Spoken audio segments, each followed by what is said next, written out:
ETF index mutual funds నేర్చుకుని stock మార్కెట్లో రాణించాలనుకుంటున్నారా? వెంటనే ఈ నెంబర్కి కాల్ చేయండి.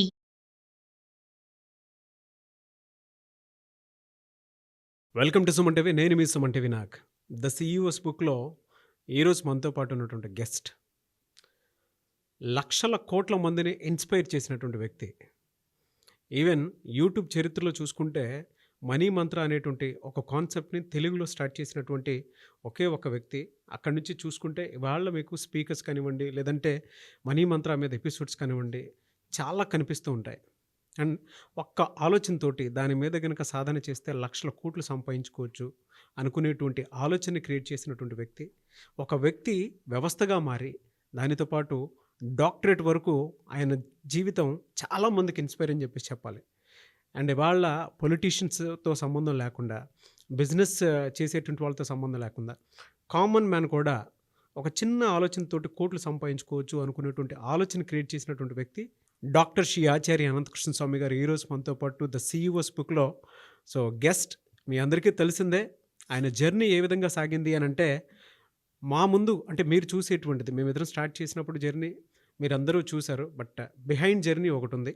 అట్ ద సేమ్ టైం ఒక వ్యక్తి వ్యవస్థగా మారటానికి ఆయన చేసినటువంటి సాధన ఏంటి అనేటువంటిది ఈరోజు మాత్రం ఆయన మాటల్లోనే, ఆయన మనసు లోతులో నుంచి విందాము. నమస్కారం డాక్టర్ శ్రీ ఆచార్య అనంతకృష్ణ స్వామి గారు. చాలా హ్యాపీగా ఉంది సార్. ద సిఇఓస్ బుక్లో ఏకేఎస్ ఇన్స్టిట్యూట్ నుంచి కంపెనీ ఫౌండర్, ఎండి, సిఇఓ, చైర్మన్ అంతా మీరే. ఒక వ్యక్తి, మీరు నేను స్టార్ట్ చేసినప్పుడు మీరు ఒక వ్యక్తి, ఇవాళ మీరు ఒక వ్యవస్థ, అందులోనూ డాక్టరేట్ కూడా తీసుకున్నటువంటి మనిషి.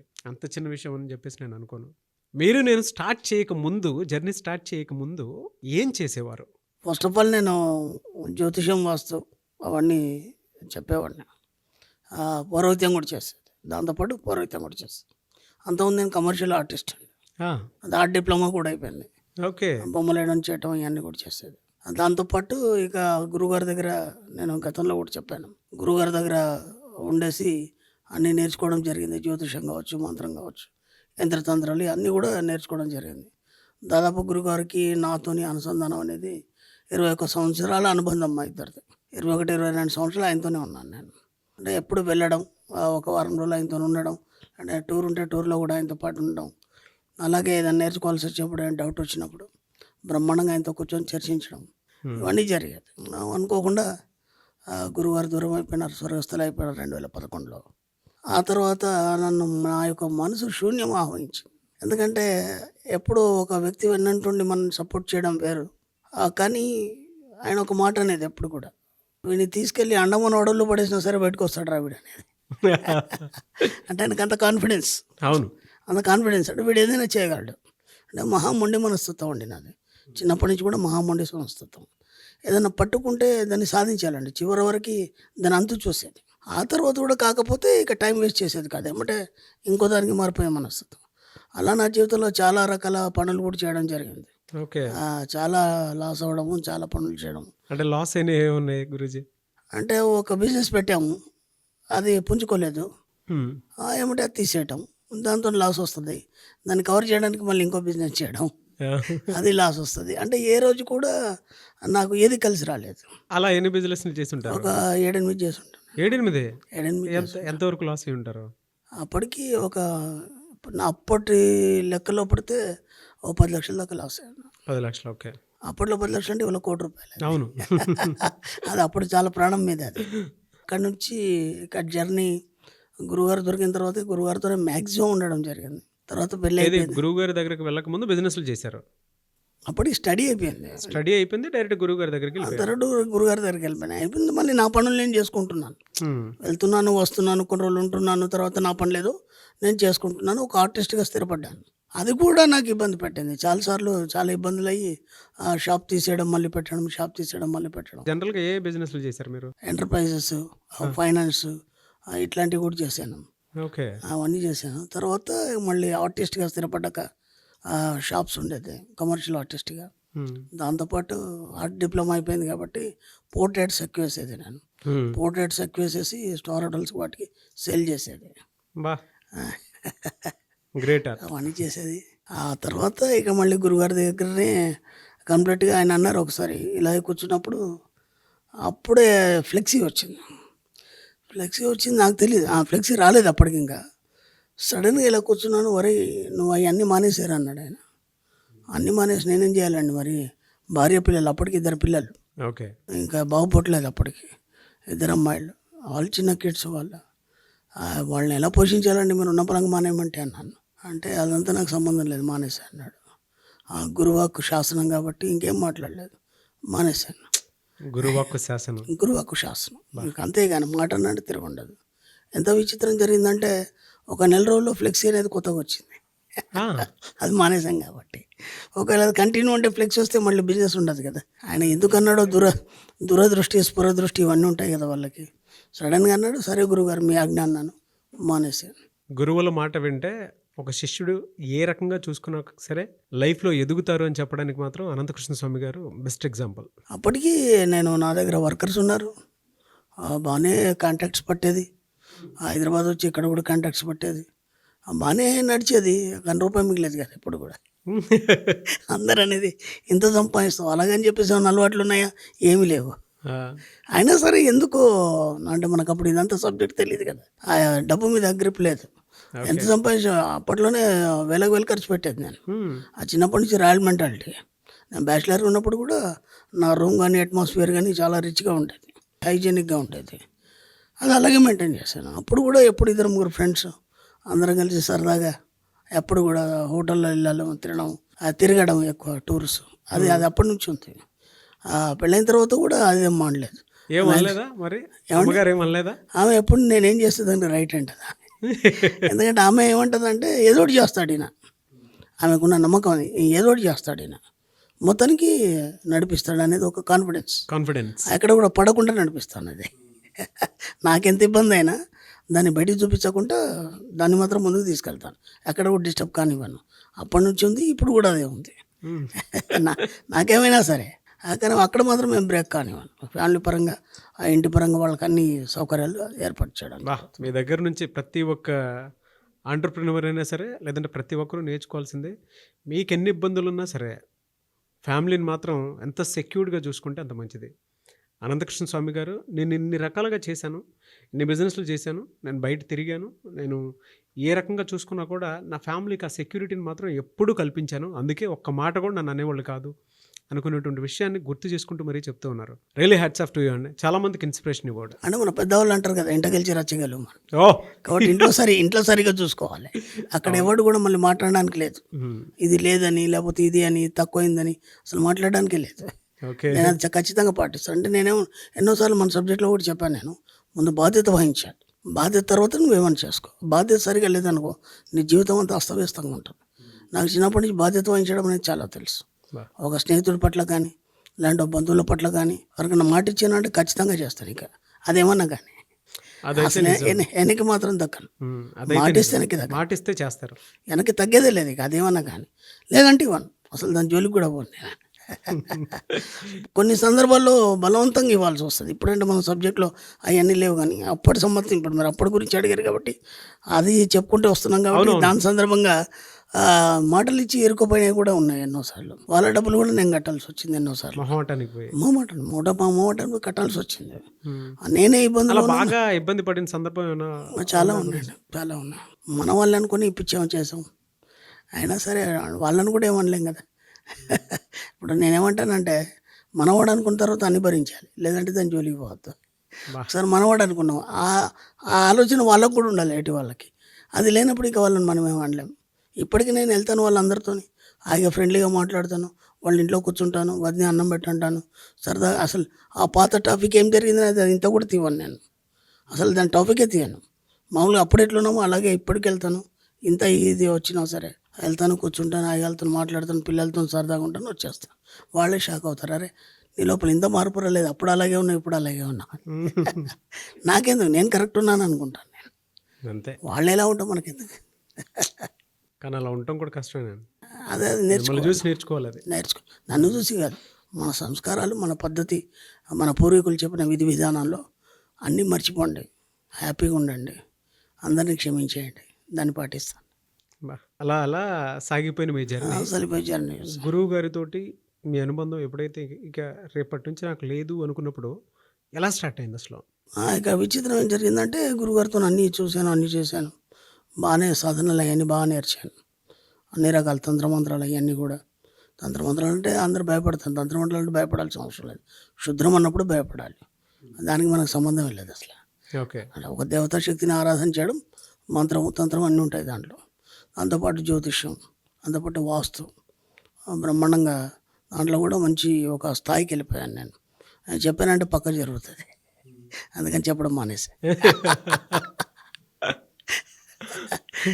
ఎందుకంటే అది సబ్జెక్ట్ కాదనిపించింది మనకి. ఎందుకంటే వాటిల్లో బాగా వాటిలో దాన్ని నేను చెప్తున్నాను కదా పక్కా జరుగుతుంది కాబట్టే ఇవాళ లక్షల్లో కోట్లలో సంపాదించుకున్నటువంటి ప్రజలు ఉన్నారు. అంటే మన దగ్గర మనం వీడియోస్ చూసి అంటే కొంతమంది ఎమ్మెల్యేలు ఎంపీలు అయినటువంటి వాళ్ళు ఉన్నారు, పొలిటీషియన్స్, పెద్ద పెద్ద కార్పొరేట్ కంపెనీస్కి మంచి మంచి కాంట్రాక్ట్స్లు ప్రాజెక్ట్స్లు చేస్తున్నటువంటి వాళ్ళు కూడా ఉన్నారు. నేనే ఆశ్చర్యపోతాను. వాళ్ళు వచ్చి కలిసి నేను పలానా మీ వీడియోలు చూసాను, మీ క్లాస్కి వచ్చానంటే నేనే ఆశ్చర్యపోతాను.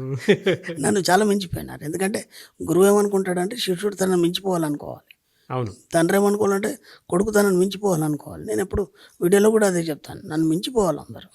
అర్థమైంది? ఎందుకంటే టీచర్ లెక్చరర్ అక్కడే ఉంటాడు, వాళ్ళ దగ్గర స్టూడెంట్స్ కలెక్టర్లు అవుతారు, డాక్టర్లు అయితే ఏదో అవుతారు. అలాగే ఉండాలి. మరి మాకు చాలా సంతోషం కదా. అవును. ఈరోజు లక్షల్లో జనాల్ని మనం ఒక మణిమంత్ర కుటుంబ సభ్యులుగా చేసి వాళ్ళ జీవితాల్లో మనం ఎంత కొలుస్తారంటే వాళ్ళు నిజంగా నేనే ఆశ్చర్యపోతాను. వాళ్ళు కొన్ని విషయాలు చెప్తుంటే, పర్సనల్ కొన్ని మెసేజ్లు పెడితే మనం ఇక్కడ దాకా చేరుకున్నామా అనిపిస్తుంది. ఎందుకంటే నేను ఏనాడు కూడా ఇది పట్టించుకోనండి. నా జీవితంలో నాకు బుద్ధి తెలిసినప్పటి నుంచి ఇప్పటివరకు కూడా ఏనాడు కూడా ఇది పట్టించుకోను, దేన్ని సీరియస్గా తీసుకోను. ఎంత స్ట్రగుల్స్ అయిన పరిస్థితుల్లో కూడా ఎందుకో దాన్ని పట్టుకొని అనవసరంగా టైం వేస్ట్ చేయడం అనిపించదు.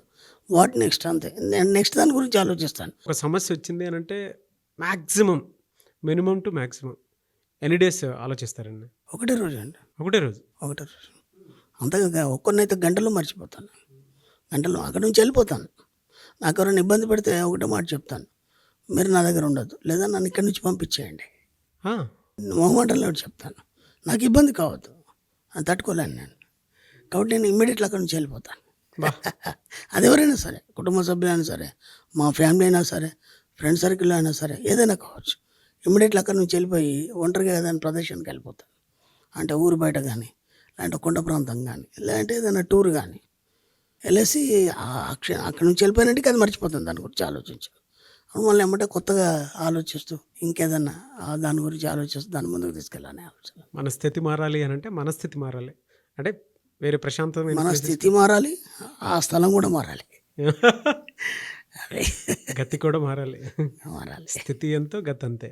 ఎప్పుడైతే గురువు గారి దగ్గర నుంచి ఒక జీవనం స్టార్ట్ చేయాలి అనుకున్నప్పుడు ఫస్ట్ మీ ఆలోచన ఏంటి? ఫస్ట్ ఏం లేదు, ఇప్పుడు ఆయన ఉన్నంత మట్టుకి ఆయన ఏం చెప్తే అది వినడమే తప్ప అక్కడ మన ఆలోచనలు ఏం పనిచేయం. ఎందుకంటే is a commander, is a supreme అయినప్పుడు ఇంకా మనకేముంటుంది.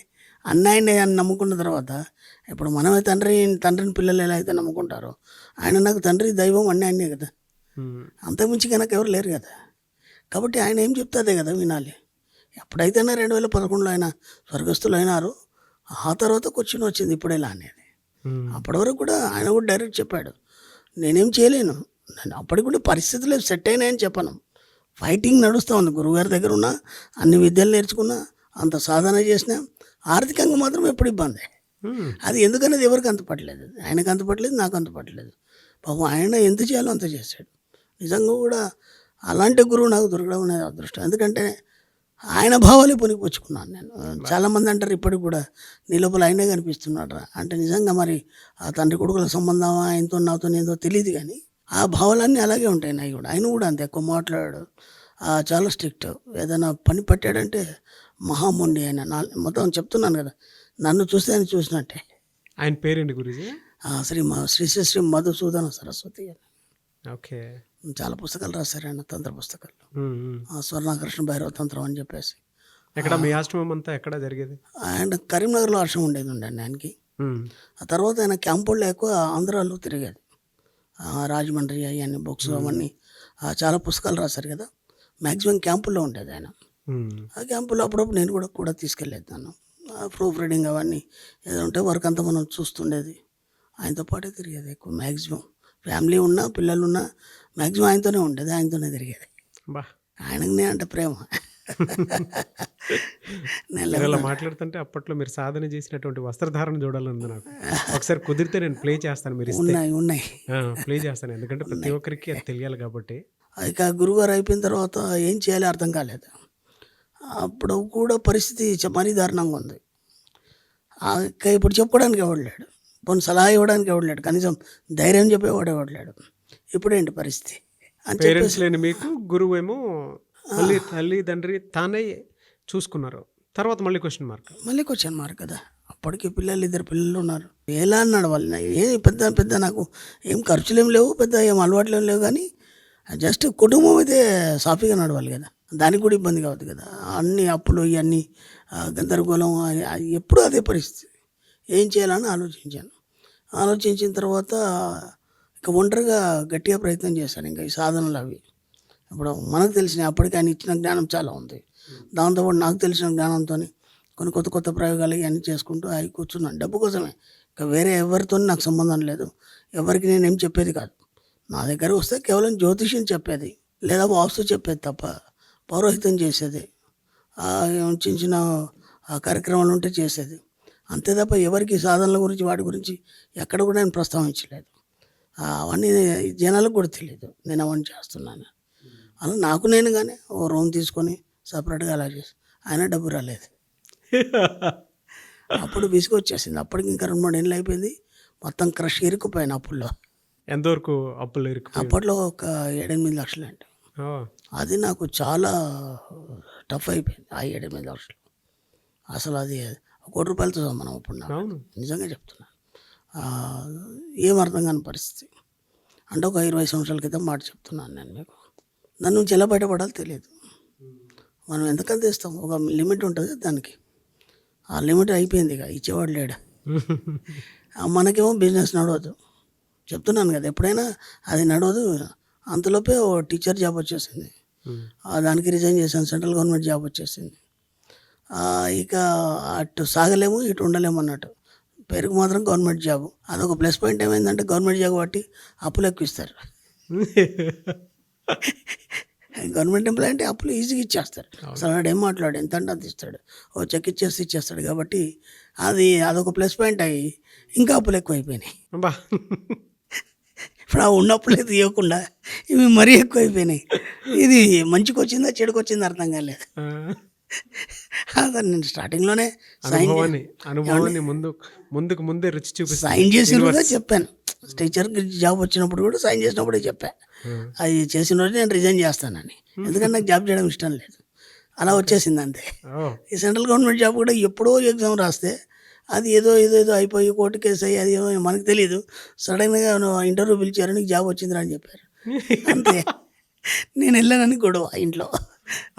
స్వామి గారికి 2 గవర్నమెంట్ జాబ్లు ఉండేవి, గుర్తుపెట్టుకోండి. అంటే సాధన చేసిన తర్వాత చూడండి, జాబ్స్ వచ్చినా కూడా వదులుకొని ఇటువైపు వచ్చారు. అప్పటికి నేను చేయను జాబ్ గొడవ ఇంట్లో వద్దని నేను. ఎందుకంటే అప్పటికి మంచి మూమెంట్ నడుస్తుంది. జ్యోతిషం వాస్తు ఇవన్నీ బాగానే నడుస్తుంది. అప్పటికి డిగ్రీ కాలేజీలో స్పోకెన్ ఇంగ్లీష్ గ్రామర్ చెప్పేది. దాంట్లో వెళ్ళి అది చెప్పేది.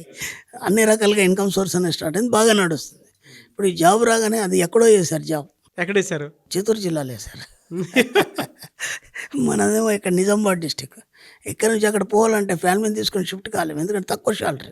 ఏం అర్థం కాని పరిస్థితి. నేను వెళ్ళాను అని చెప్పేసి గట్టిగా కూర్చున్నాను. ఆ తర్వాత ఇక మా ఇంటి వాళ్ళకి, ఆడవాళ్ళకి తెలియదు కదా. ఆ చుట్టుపక్కల వాళ్ళు గవర్నమెంట్ జాబ్ వస్తే కూడా నీ మొగడే ఏమైనా పిచ్చా, నువ్వు ఏదైనా సరే మొత్తానికి వాడిని పంపించాను. అప్పటికే పీకలు దాకున్నాయి. ఇప్పుడు అడ్డుపోతే ఇవన్నీ ఆగిపోతాయి, ఇంకెక్కువ అప్పు అయిపోతుంది. అది సరిపోదు అని చెప్పేసి నేను మొత్తం క్యాలిక్యులేట్ చేసి చెప్పాను. చూడమ్మా, ఇప్పుడు ఇంత ఉంది, నేను జాబ్కి వెళ్ళాను అనుకో మళ్ళీ ఇంత అవుతుంది.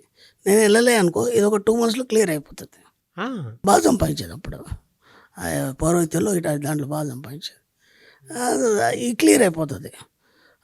దినచర్య ఎలా ఉండేదంటే ఉదయం 8 గంటల వరకు నేను సంధ్య వార్చుకొని రెడీ అయిపోయేది. 8 గంటలకి జనాలు వచ్చేది.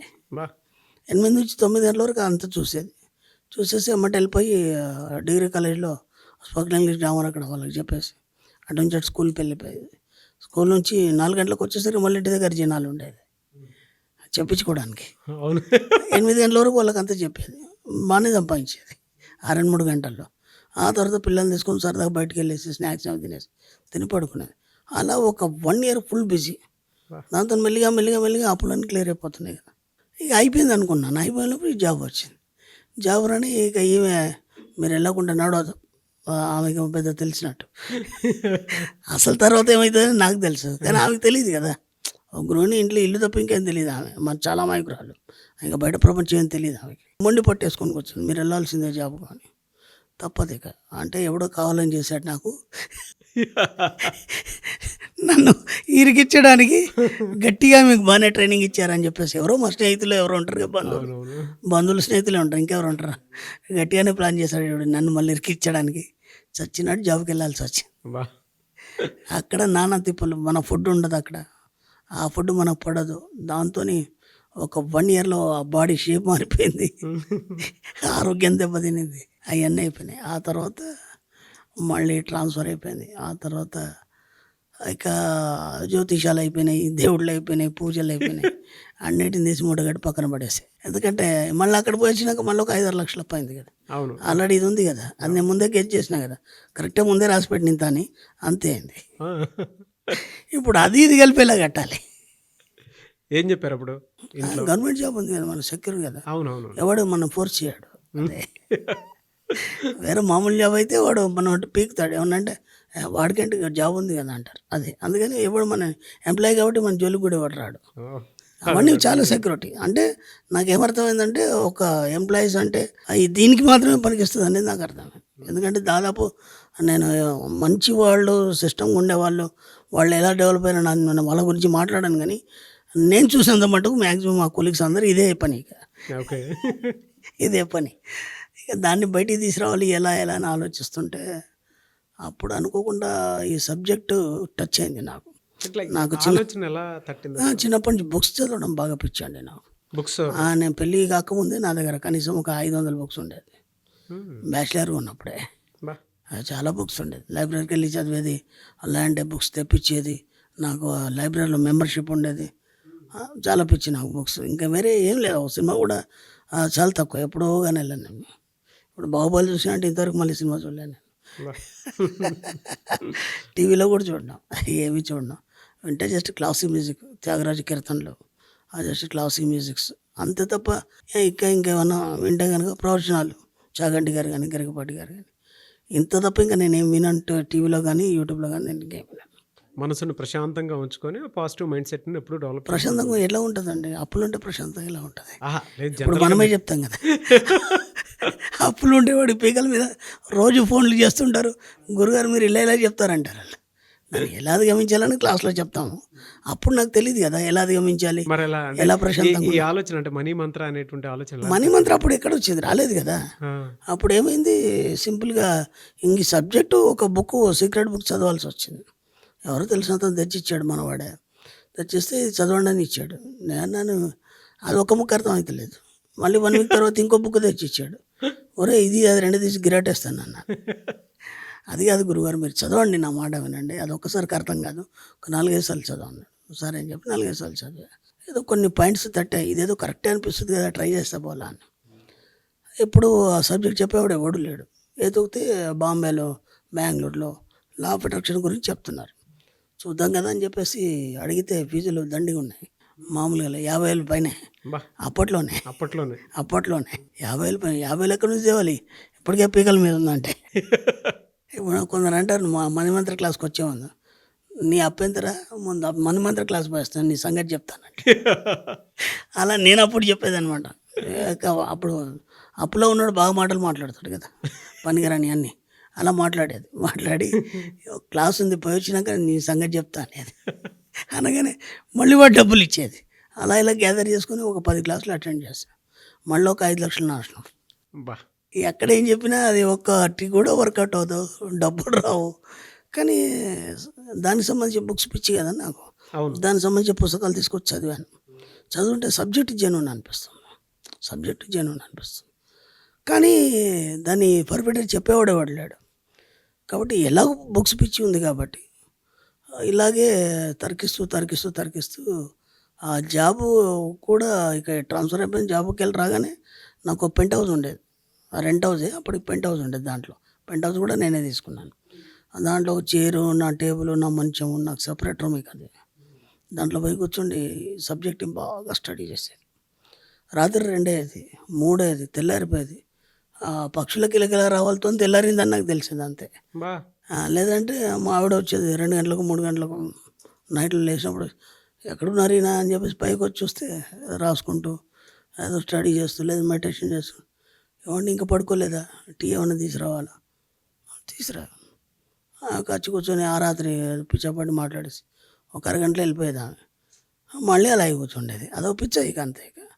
సో ఎందుకంటే నాకు సబ్జెక్టు జెన్యున్గా అనిపించింది, దీన్ని ఎలాగైనా శోధించాలి అని చెప్పేసి చిన్న ప్రాక్టీస్ చేస్తూ వచ్చాను. ప్రాక్టీస్ చేస్తూ మొట్టమొదటి నేను ప్రాక్టీస్ ఏం చేశానంటే కొన్ని చిన్న వాక్యాలు తీసుకున్నాను. ఇక వంట మనం స్టడీ చేసి ఇది వాడిని పక్కన పడేద్దాం, ఒక చిన్న ట్రయల్ చేద్దాం అని చెప్పేసి ఒక 5 వాక్యాలు సెలెక్ట్ చేసుకున్నాను. ఫస్ట్ కృతజ్ఞతలు చెప్పడం, డబ్బు సంపద అని చెప్పడం, అలాగే ఎక్కడ పోయినా సరే గ్రాటిట్యూడ్ కలిగి ఉండడం, వీలైనంత మనకు వచ్చిన దాంట్లో ఇంత ఇవ్వడం. అంటే అక్కడ సబ్జెక్ట్లో ఏం చెప్పబడిందంటే నువ్వు ఇస్తే కానీ నీకు ఏది రాదు, నువ్వు ఇచ్చిన దానికి అంతకు వేల రెట్లు నీకు విశ్వం తిరిగి ఇస్తుంది.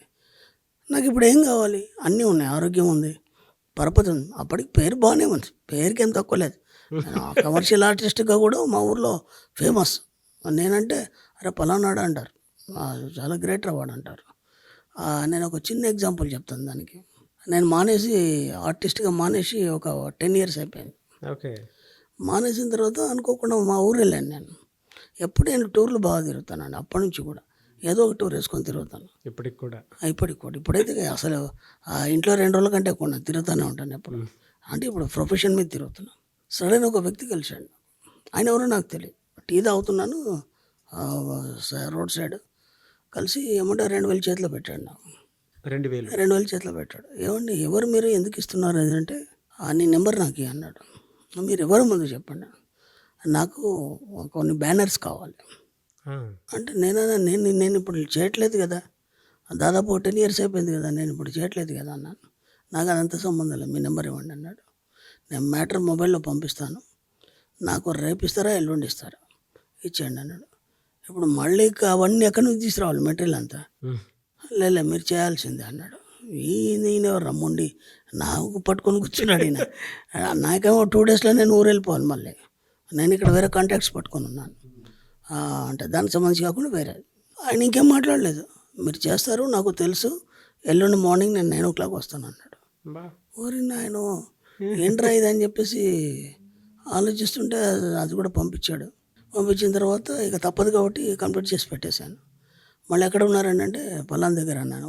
వచ్చేసి ఆయన అన్నాడు, నేను ఫ్లెక్సీ వర్క్ చేయించుకోవచ్చు, ఇబ్బంది ఏం లేదు, కానీ మీ వర్క్ నాకు తెలిసేవాడు చేయడు, అంత పర్ఫెక్ట్గా ఉంటుంది వర్క్.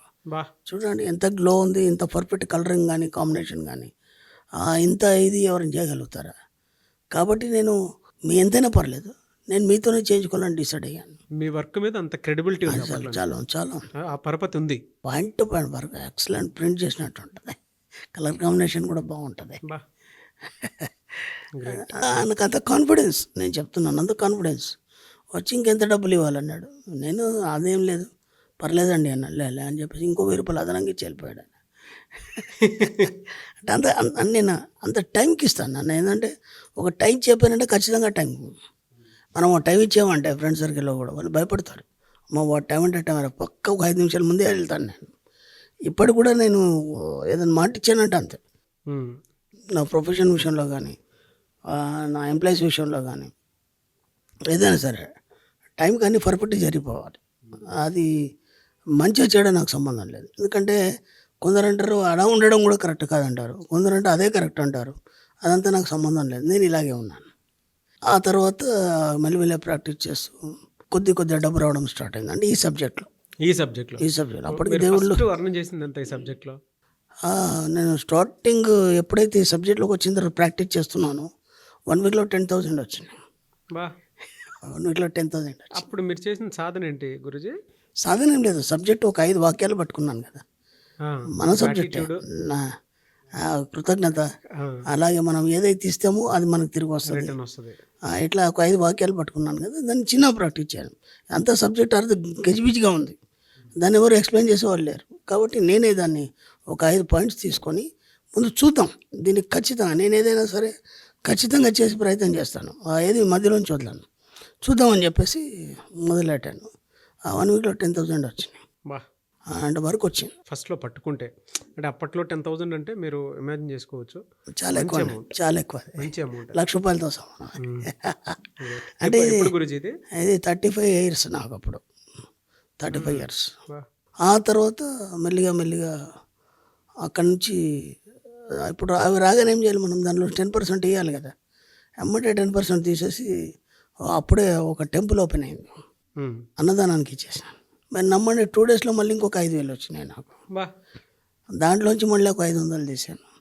ఆ తర్వాత ఇంకో 1 వీక్‌లో మళ్ళీ 20,000 వచ్చినాయి.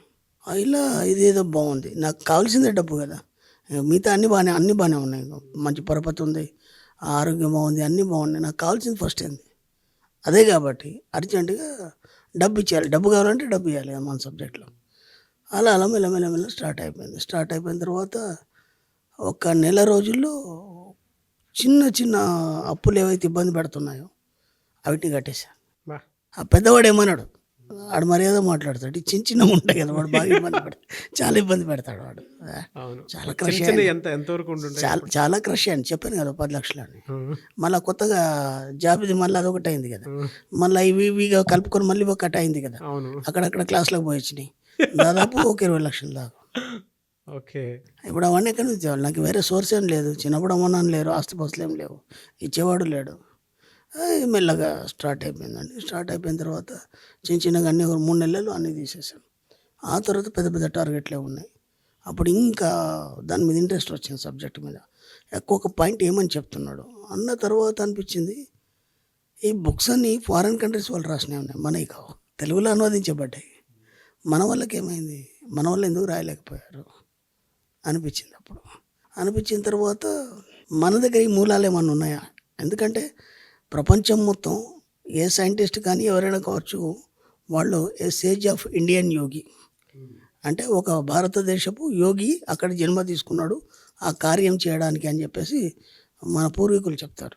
ఎవరైనా సరే ఒక Einstein is a Indian sage Yes. అంటే భారతీయ ఋషి. కాకపోతే అక్కడ జన్మ తీసుకున్నాడు. ఇది బాగానే ఉంది. మరి దీనికి ఆధారం ఏమైనా ఉందా ఈ సబ్జెక్ట్కి? జస్ట్ ఒక 1 ఇయర్ కూడా కాలేదు నాకు ఆలోచన వచ్చింది. వచ్చిన తర్వాత చూద్దామని చెప్పేసి ఇలా చూస్తూ ఆలోచిస్తూ అప్పటికి నా దగ్గర రామాయణము మహాభారతము ఆ ఫీల్డ్లో ఉన్నాను కాబట్టి చిన్న ప్రవచనాలు కూడా చేసేది. కొన్ని ఆ కార్తీక మాసంలో కానీ ఆ శ్రావణ మాసంలో కానీ టైంలో ప్రవచనాలు కూడా చేసేది. ఒక 10-20 మంది ఆ స్ట్రీట్లో ఒక ప్లేస్ తీసుకొని నన్ను పిలిచేస్తే భాగవతం చెప్పేది, రామాయణం చెప్పేది, ఇవన్నీ కూడా జరిగేది. అప్పుడు మళ్ళీ ఒకసారి వాటి అన్నిటిని తీసి దులిపాను. ఎందుకంటే పక్కన పెట్టేసినాం కదా అవన్నీ. అవును. అవును. ఈ సబ్జెక్టులో కూడా నన్ను పక్కన పెట్టేసాం కదా. మళ్ళీ ఒకసారి తీసి దులిపాను. కొన్ని పాయింట్స్ నాకు దొరికినాయి. వేదంలో చెప్పిన కొన్ని పాయింట్స్ దొరికినాయి. అహం బ్రహ్మస్మి. ఇక్కడ ఏమంటున్నాడు? యు ఆర్ ద క్రియేటర్ అని చెప్తున్నాడు. దానికి దీనికి పోలిక దగ్గర ఉంది కదా. అవును. అవునా కదా? ఇది ఎందుకు చెప్పబడింది? ఎలా నువ్వు క్రియేటర్ అవుతావు అనే దాన్ని పరిశోధన చేస్తూ వెళ్ళాను. పరిశోధన చేస్తూ వెళ్ళినప్పుడు ప్రతిదీ మనమే సృష్టించుకున్నామంటే అని మనకు అర్థమైంది. దాని మీద మెల్లగా సబ్జెక్ట్ రాస్తూ పోయాను. అలా మెల్లిగా ఆర్టికల్స్ ఒక 50-100 రాశాను సబ్జెక్ట్ మీద. చదవడం రాయడం ఇప్పటికీ అదే పిచ్చి నాకు. చదవడం రాయడం. హ్మ్. మొత్తానికి ఒక కొలిక్ వచ్చింది సబ్జెక్ట్. ఇప్పటికీ మ్యాక్సిమం ఒక అప్పులు వెళ్ళిపోతున్నాయి ఓకే. బ్రహ్మాండంగా. ఆ! సడన్గా గుర్తుకొచ్చింది, ఇది మీకోసం కాదురా, ఏ విద్య అయినా సరే లోక కళ్యాణం కోసం అని ఏదో వాయిస్ వినిపించింది అమ్మ గురుగారిది. రాత్రి పడుకునేది లేదు కదా, నిద్ర ఉండదు కదా. ఆ ప్రేక్షకులకు చెప్తే నమ్మినా నమ్మకపోయినా సరే ఆ తలుపులు వేసి ఉండేది, డోర్ పెట్టేసుకొని నా పని నేను చేసుకునేది. బా! టకిమైన వచ్చి అడుగు కూర్చుండేది, డోర్ అలాగే ఉండేది, వచ్చి కూర్చుండేది, మాట్లాడేది. అంటే అంతకుముందు గురుగారు ఉన్నప్పుడు ఎన్నో మనం చూస్తున్నాం అట్లా. అవునవును. ఇప్పుడు కొన్ని దేవతా శక్తులు కానీ లేకపోతే అట్లా డైరెక్ట్ తలిపేస్తున్నా లోపలికి వస్తే మాట్లాడితే పోతాయి. డైరెక్ట్ గురుగారు రావడం హ్మ్. రావడము, చూడడము, మాట్లాడడము, తర్వాత మాయమైపోవడము. కొద్దిసేపు నేనే ఏంట్రా ఇది అనుకునేది. ఆ తర్వాత ఏదో వాయిస్ వినిపించడం, అంటే ఈ సబ్జెక్ట్ కాలింగ్ వాయిస్. సబ్జెక్ట్ గురించి మనం డెప్త్గా మనం ఆలోచిస్తున్నప్పుడు ఏదో వాయిస్ వినిపించడం, దాన్నే మనం అంతర్మదనం అంటామా లేదంటే అంతరాత్మ పిలుపు అంటామా అవన్నీ తెలియదు. దానికి చాలా పేర్లు ఉన్నాయి. అలా ఇది కాదు ఇది అని చెప్పేసి వాయిస్ వినిపించడం, అనగానే మళ్ళీ దాన్ని సరి చేసుకోవడం, ఇది ఇది ఇలా పనిచేస్తుందని చెప్పడం, ఇవన్నీ మేము గురువుగారు ఉన్నప్పుడు చూస్తున్నాం. కానీ ఇప్పుడు సొంత అనుభవాలు అవుతున్నాయి. ఇప్పుడు నాకు ఏమన్నా అడిగేది లేదు కదా. అవును. ఇప్పుడు ఆల్రెడీ దేవుళ్ళ పూజలు అవన్నీ కూడా మానేసాం కదా. మానేసిన తర్వాత మళ్ళీ నాకు ఈ సబ్జెక్ట్లో ఇలాంటి అనుభవాలు స్టార్ట్ అయినాయి. అవి ఎందుకైనా అనేది కూడా చూస్తుంటే దానికి కూడా అన్నిటికీ ప్రతిదానికి కారణం ఒక సొల్యూషన్ కారణం అన్నీ దొరికిపోయినాయి. కార్యకారణ సంబంధం. దొరికిపోయినాయి. అప్పుడు అనిపించింది ఇది excellent subject, it's a genuine, ఇక దీంట్లో ఎలాంటి సంశయం లేదు, దీన్ని బయటికి తీసుకెళ్ళాలి అని చెప్పేసి ఎవరికి చెప్తాం ఈ సబ్జెక్ట్? పొద్దాక మన ఫ్రెండ్ సర్కిల్ కానీ చెప్పుకుంటాం కదా, స్నేహితులకి బంధువులకి. పిచ్చోని చూసినట్టు చూశారు. కానీ కొద్దిగా మెల్లగా అప్పులు వల్ల అయితే వాళ్ళ దగ్గర తీసుకుంటాం కదా అప్పులు, అవును. ఇస్తున్నా కొద్ది వాళ్ళకి కాన్ఫిడెన్స్ వచ్చింది. వచ్చిన తర్వాత ఈడేదో చెప్తున్నాడు, ఏదో కొత్తగా చేస్తున్నాడు, సరే అని చెప్పేసి ఒక 30 మంది గ్యాదర్ అయినారు. అప్పటికి నాకు తంత్ర గ్రూప్ అనేది ఒకటి ఉండేది. దాంట్లో నాకు చాలామంది ఫాలోవర్స్ ఉన్నారు. కొత్త కొత్త తంత్రాలు నేను సృష్టించి రాసేది.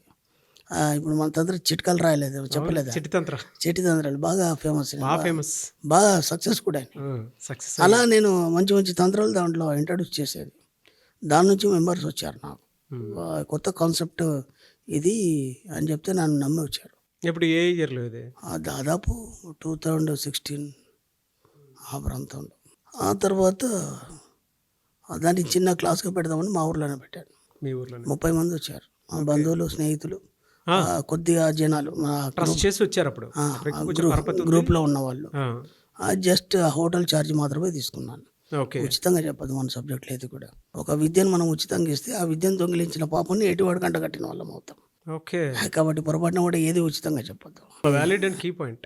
ఏదైనా సరే విద్యను ఉచితంగా చెప్పదు. మీరు బిజినెస్లో రాణించాలి అనుకునేటువంటి వాళ్ళు మీ దగ్గర ఉండేటువంటి విద్య అయినా సరే ప్రోడక్ట్ అయినా సరే ఏది ఉచితంగా ఇవ్వడానికి అవకాశం లేదు, ఇవ్వద్దు అని. అండ్ ఇందులో కూడా మీరు చెప్తుంటే నాకు ఒకటి బాగా గుర్తొస్తుందండి, ఏది ఫ్రీగా ఇవ్వకూడదు, ఇస్తే స్కిల్ ఇవ్వాలి. అంటే విద్య అనేది 3 రకాలు ఇవ్వచ్చు. ఒకటి నాకు విద్య వస్తుంది, మీకో విద్య వస్తుంది, అది నేను తీసుకొని ఇది ఇవ్వచ్చు. ఓకేనా. 2 గురు శుశ్రూష చేయాలి, గురువు దగ్గర పోయి సేవ చేయాలి. ఇప్పుడు అంత టైం ఎవరికి లేదు కదా, ఆ గురువుకి కూడా లేదు కదా. ఆయన కూడా ఫుల్ బిజీ అయిపోయినాడు, మంచి మంచి కార్లలో తిరుగుతున్నాడు, లక్షల కోట్లు సంపాదిస్తున్నాడు. నేను పట్టుకొని ఎక్కడ కూర్చుంటాడు వాడు. అప్పట్లో ఆశ్రమాలు ఉండేది, ఊరు దాటిపోయేది కాబట్టి అక్కడ సేవ చేసుకుంటూ కూర్చోవాలి. అది మనకు చేత కాదు. 3వది ఏంటంటే ఈ కలియుగంలో డబ్బునిచ్చి విద్య కొనుక్కోవడం. కాబట్టి మనం డబ్బే ప్రధానం కదా ఎక్కడైనా. అందుకే స్కూల్స్లలో మనం ఫీజులు కట్టి చదువులు నేర్చుకుంటాం. అప్పట్లో ఫీజులు ఎక్కడి, అవి వరకు సేవలు చేయాలి, కర్రలు తీసుకురావాలి, పిడకలు తీసుకురావాలి, యజ్ఞయాగాలు అవన్నీ ఉండేది. అయిపోయిన తర్వాత స్టార్ట్ చేశాను. మంచి 30 మంది వచ్చారు, ఫుల్ కాన్ఫిడెన్స్ వచ్చేసింది. ఒక 50,000 పాంప్లెట్లు డిస్ట్రిబ్యూట్ చేసేసి 50,000 నెక్స్ట్ క్లాస్ రాయించారు. మీ పాంప్లెట్ ఉన్నాయా అవి ఇప్పటికి? లేవండి, చాలా రోజులు. ఏమని రాయించారు అప్పట్లో? ఇదే మణిమంత్ర క్లాస్ అని రాయించాం. మణిమంత్ర క్లాస్ అంటే మణిమంత్ర అంటే అందరూ ఏమనుకున్నారు, ఇప్పుడు మంత్రాలు చెప్తాడేమో డబ్బు గురించి, అదే ఈ శ్లోకాలు ఏమన్నా చెప్తాడేమో అట్లా అని అనుకున్నారు. అనుకొని ఫోన్లు బాగానే వచ్చాయి. అక్కడ 30 మంది కాదు, ఈసారి 100 మందితో పెడదాం అనుకున్నాం. 5 మంది వచ్చారు. 50,000 పాంప్లెట్ పంచి రాలేదంటే కూడా నేను కూడా వెళ్ళాను. అన్ని పేపర్లు నేను కూడా ఉండే ఇచ్చాను. అప్పుడు ఇంత మీడియా లేదు, అవును అని చెప్పేసి 5 మంది వచ్చారు. 5 మందిని పట్టుకొని 2 రోజులు సాగదీయాలి. చచ్చినట్టు జేబులోంచి డబ్బులు పెట్టాల్సి వచ్చింది, ఎందుకంటే నేను 50 మంది బుక్ చేశాను కదా. అవును. అప్పుడు 2 days క్లాస్. ఆ తర్వాత మళ్ళీ ఏం చేద్దాం ఇప్పుడు, ఇంకా మళ్ళీ ఓ 50,000 పాంప్లెట్లు వేసాయి. ఆ జనాలను ఎక్స్పెక్ట్ చేయలేదు. అప్పుడు 2-3 గంటలు ఎక్కువ కాల్ చేశారు తప్ప ఎవరు రాలేదు. 2-3 గంటలు వెయిట్ చేసి వచ్చాను హాల్లో. హోటల్ వాడికి కూడా ముందే చెప్పాను కండిషన్, బాబు వస్తే చేస్తాను క్లాస్, లేకపోతే లేదు, నీకు అడ్వాన్స్ ఏమి ఇచ్చిన ఏదైతుందో అది తీసేసుకుని పోయా, నాకు ఇయ్యకని చెప్పేసి. సరే దాన్ని కమిట్ అయినాడు పాపం వాడు. ఆ తర్వాత ఇలా కాదు, భాగ్యనగరం చాలా పెద్దది, అందరికీ లైఫ్ ఇచ్చింది, భాగ్యనగరంలో అడుగు పెట్టాలి అని ఒక ఆలోచన. మనకు ఆ గ్రూప్లో ఈ ఏరియా వాళ్ళు ఉంటారు. ఎంత పెట్టి అడుగు పెట్టారు అప్పుడు భాగ్యనగరంలోకి? ఏం లేవు, విచిత్రం, అదే చెప్తున్నాను. వచ్చిన తర్వాత ఇక భాగ్యనగరంలో మన గ్రూప్ ఒకటి ఉంది కదా, అవును, ఆ గ్రూప్లో ఉన్న వాళ్ళు ఇక్కడ ఉన్న వాళ్ళు, గురుగారు అక్కడ ఇక్కడ మనం పెడదాం, ఈ హోటల్ ఉంది ఆ హోటల్, చాలా ఓపిడీని. అప్పటి నుంచి కూడా నా ఫాలోవర్స్ అందరూ చాలా గౌరవం ఇప్పటికీ. డిసిప్లైన్డ్. డిసిప్లిన్ అండ్ గౌరవం. నా ముందుకు వచ్చి మాట్లాడడానికి కూడా భయపడతారు. ఎందుకంటే నేను అలాగే ఉంచుకున్నాను, నేను అలాగే ఉన్నాను. ఓకేనా, నేను ఎక్కువ మాట్లాడను, ఎవరిని బాగా ఇదిగా చేయను. నేను వాళ్ళతోని నన్ను అంతా ఎత్తుకుంటున్నారు కదా అని వాళ్ళ మీద పడను, అట్లాంటిది ఏం లేదు. డబ్బు దగ్గర పర్ఫెక్ట్గా ఉంటాను. గురువుగారు అని చెప్పేసి ఒక వస్తువు ఇచ్చినా సరే ఎంత అని చెప్పి లెక్కేసి ఇచ్చేస్తాం తప్ప దాని మీద నాకు ఎలాంటి వ్యామోహం లేదు. హైదరాబాద్ వచ్చేసాను. అప్పటికి హైదరాబాద్ అనగానే మళ్ళా ఒక 50 మంది రిజిస్టర్ చేసుకున్నారు. 30 మంది వచ్చారు. 30 మంది వచ్చారు. సికింద్రాబాద్లో పెట్టాము. 30 మంది వచ్చారు, 50 అనుకుంటా. అప్పుడు 2 రోజుల క్లాస్ కదా, 20 మంది డబ్బులు నా జేబులోంచి కట్టాను. మా ఆవిడకి ఫోన్ చేశాను, 20 మంది డబ్బులు కట్టాలి, వచ్చారు 30 మంది అంటే ఎక్కడికెళ్ళని చేసుకోండి, 2 రోజులు క్లాస్ కంప్లీట్ చేసి రండి, మీరు రూపాయి ఇంటికి తేవాల్సిన అవసరం లేదండి. ఎందుకంటే అప్పటికి ఆ సబ్జెక్ట్ వాల్యూ ఆమెకు తెలిసింది. సరే సరే ఇంకేమైనా చేద్దామని చెప్పేసి అలా మెల్లిమెల్లిగా స్ట్రెంత్ ఒక 50, 60, 70 దాకా వచ్చింది. అలా ఇక నేను జాబ్ చేయాలి, సాటర్డే లేదా నైట్ ఇక్కడ వచ్చి ఉండాలి, లేదంటే సండే మార్నింగ్ ఎర్లీగా రావాలి. అప్పటికి మా ఫాలోవర్స్ అయిపోయినారు కదా ఇక్కడ, వాళ్ళన్నీ బుక్ చేసి పెట్టేది, అడ్వాన్స్ పంపించేది. దాంతో మెల్లిగా 60-70 మంది దాకా ఇదికి వచ్చాం. కేవలం నా మీద నా ఫెయిత్తోనే, పెద్ద అడ్వర్టైజ్మెంట్ కూడా ఏం లేదు. అలా నడుస్తుంది క్లాస్లో. సడన్గా మా వాళ్ళకన్నాను, సుమన్ టీవీ బాగానే ఉందిరా, ఒక్కసారి వెళ్ళి నాగరాజు గారా ఎవరో నాకు తెలీదు, అప్పుడప్పుడు మీరు కనిపిస్తున్నారు, ఏదైనా కావచ్చు, సుమన్ టీవీలో మనం ఒక ఇంటర్వ్యూ చేయాలి అనగానే మా వాళ్ళు ఉన్నారు, ఏమనుకుంటున్నారు గురువుగారు, నాకు వాడు తెలుసు వీడు తెలుసు అన్నీ చెప్పారు వాళ్ళు. ఐ థింక్ అది రేపు వెళ్తాను సుమన్ టీవీ అనుకుని నేను ఉన్నాను. అలా ఒక 4 రోజులు అయిపోయింది, వీళ్ళు ఏం మాట్లాడట్లేదు అని చెప్పేసి మళ్ళీ ఒకసారి అరే బాబు చెప్పాను కదా అంటే 2 రోజుల్లో సెట్ చేస్తానన్నారు మా ఫాలోవర్స్. అనగానే 2 రోజులు అయిపోయింది, మళ్ళీ నెల అయిపోయింది, 3 నెలలు వెయిట్ చేశాను. 3 నెలలు వెయిట్ చేసినాక నాకు అనిపించింది ఇది కాదు, కొన్ని మనమే చేయాలి, ఎటు వాళ్ళ మీద ఆధారపడదు. ఏమంటే గూగుల్లోకి వెళ్ళేసి సుమన్ టీవీ అని కొట్టే, నెంబర్ వచ్చింది, పుణ్యాత్ముడిది ఎవరు నాగరాజు అంట. పోయి పాముతో పెట్టుకున్నాను ఏం రా అనుకున్నా, కానీ పాములతో ఆడించడం నాకు తెలుసు, ఎందుకంటే నేను అప్పుడు సర్పదోష పూజలు ఎక్కువ చేశాను. ఎమ్మటే కాల్ చేస్తే మీరు మాట్లాడేసి ఏం చెప్తారు మీరు అన్నారు, అన్నీ చెప్తాను అన్నాను. జ్యోతిషం వాస్తు అప్పుడు బాగా, అప్పుడు అన్నీ రీల్స్ టీవీలో మొత్తం జ్యోతిషం వాస్తు అదో పిచ్చి అయిపోయింది జనాలకి. మనం వచ్చిన తర్వాత సగం తగ్గించేసాము, ఇప్పుడు ఇంకా సగం తగ్గిపోయింది, ఇప్పుడు కనిపించట్లేదు వాళ్ళందరూ, చాలా తక్కువ. సరే మీరు ఎప్పుడు వస్తారంటే ఎల్లుండి వస్తా అన్నాను. రమ్మన్నారు. నాకు హైదరాబాద్ కొత్త, అప్పుడు ఇంకేం తెలియదు. మావాడిని వేసుకొని వచ్చాను, ఒక ఫాలోవర్ని పట్టుకొని, ఒక చిన్న ప్లాస్టిక్ బ్యాగ్ వేసుకొని, దాంట్లో ఒక పైనుంచి ఒక కోట్ ఒకటి పెట్టుకొని, ఒక వైట్ షర్ట్ వేసుకొని, అది సింపుల్, ఇంకేం లేదు ఇక.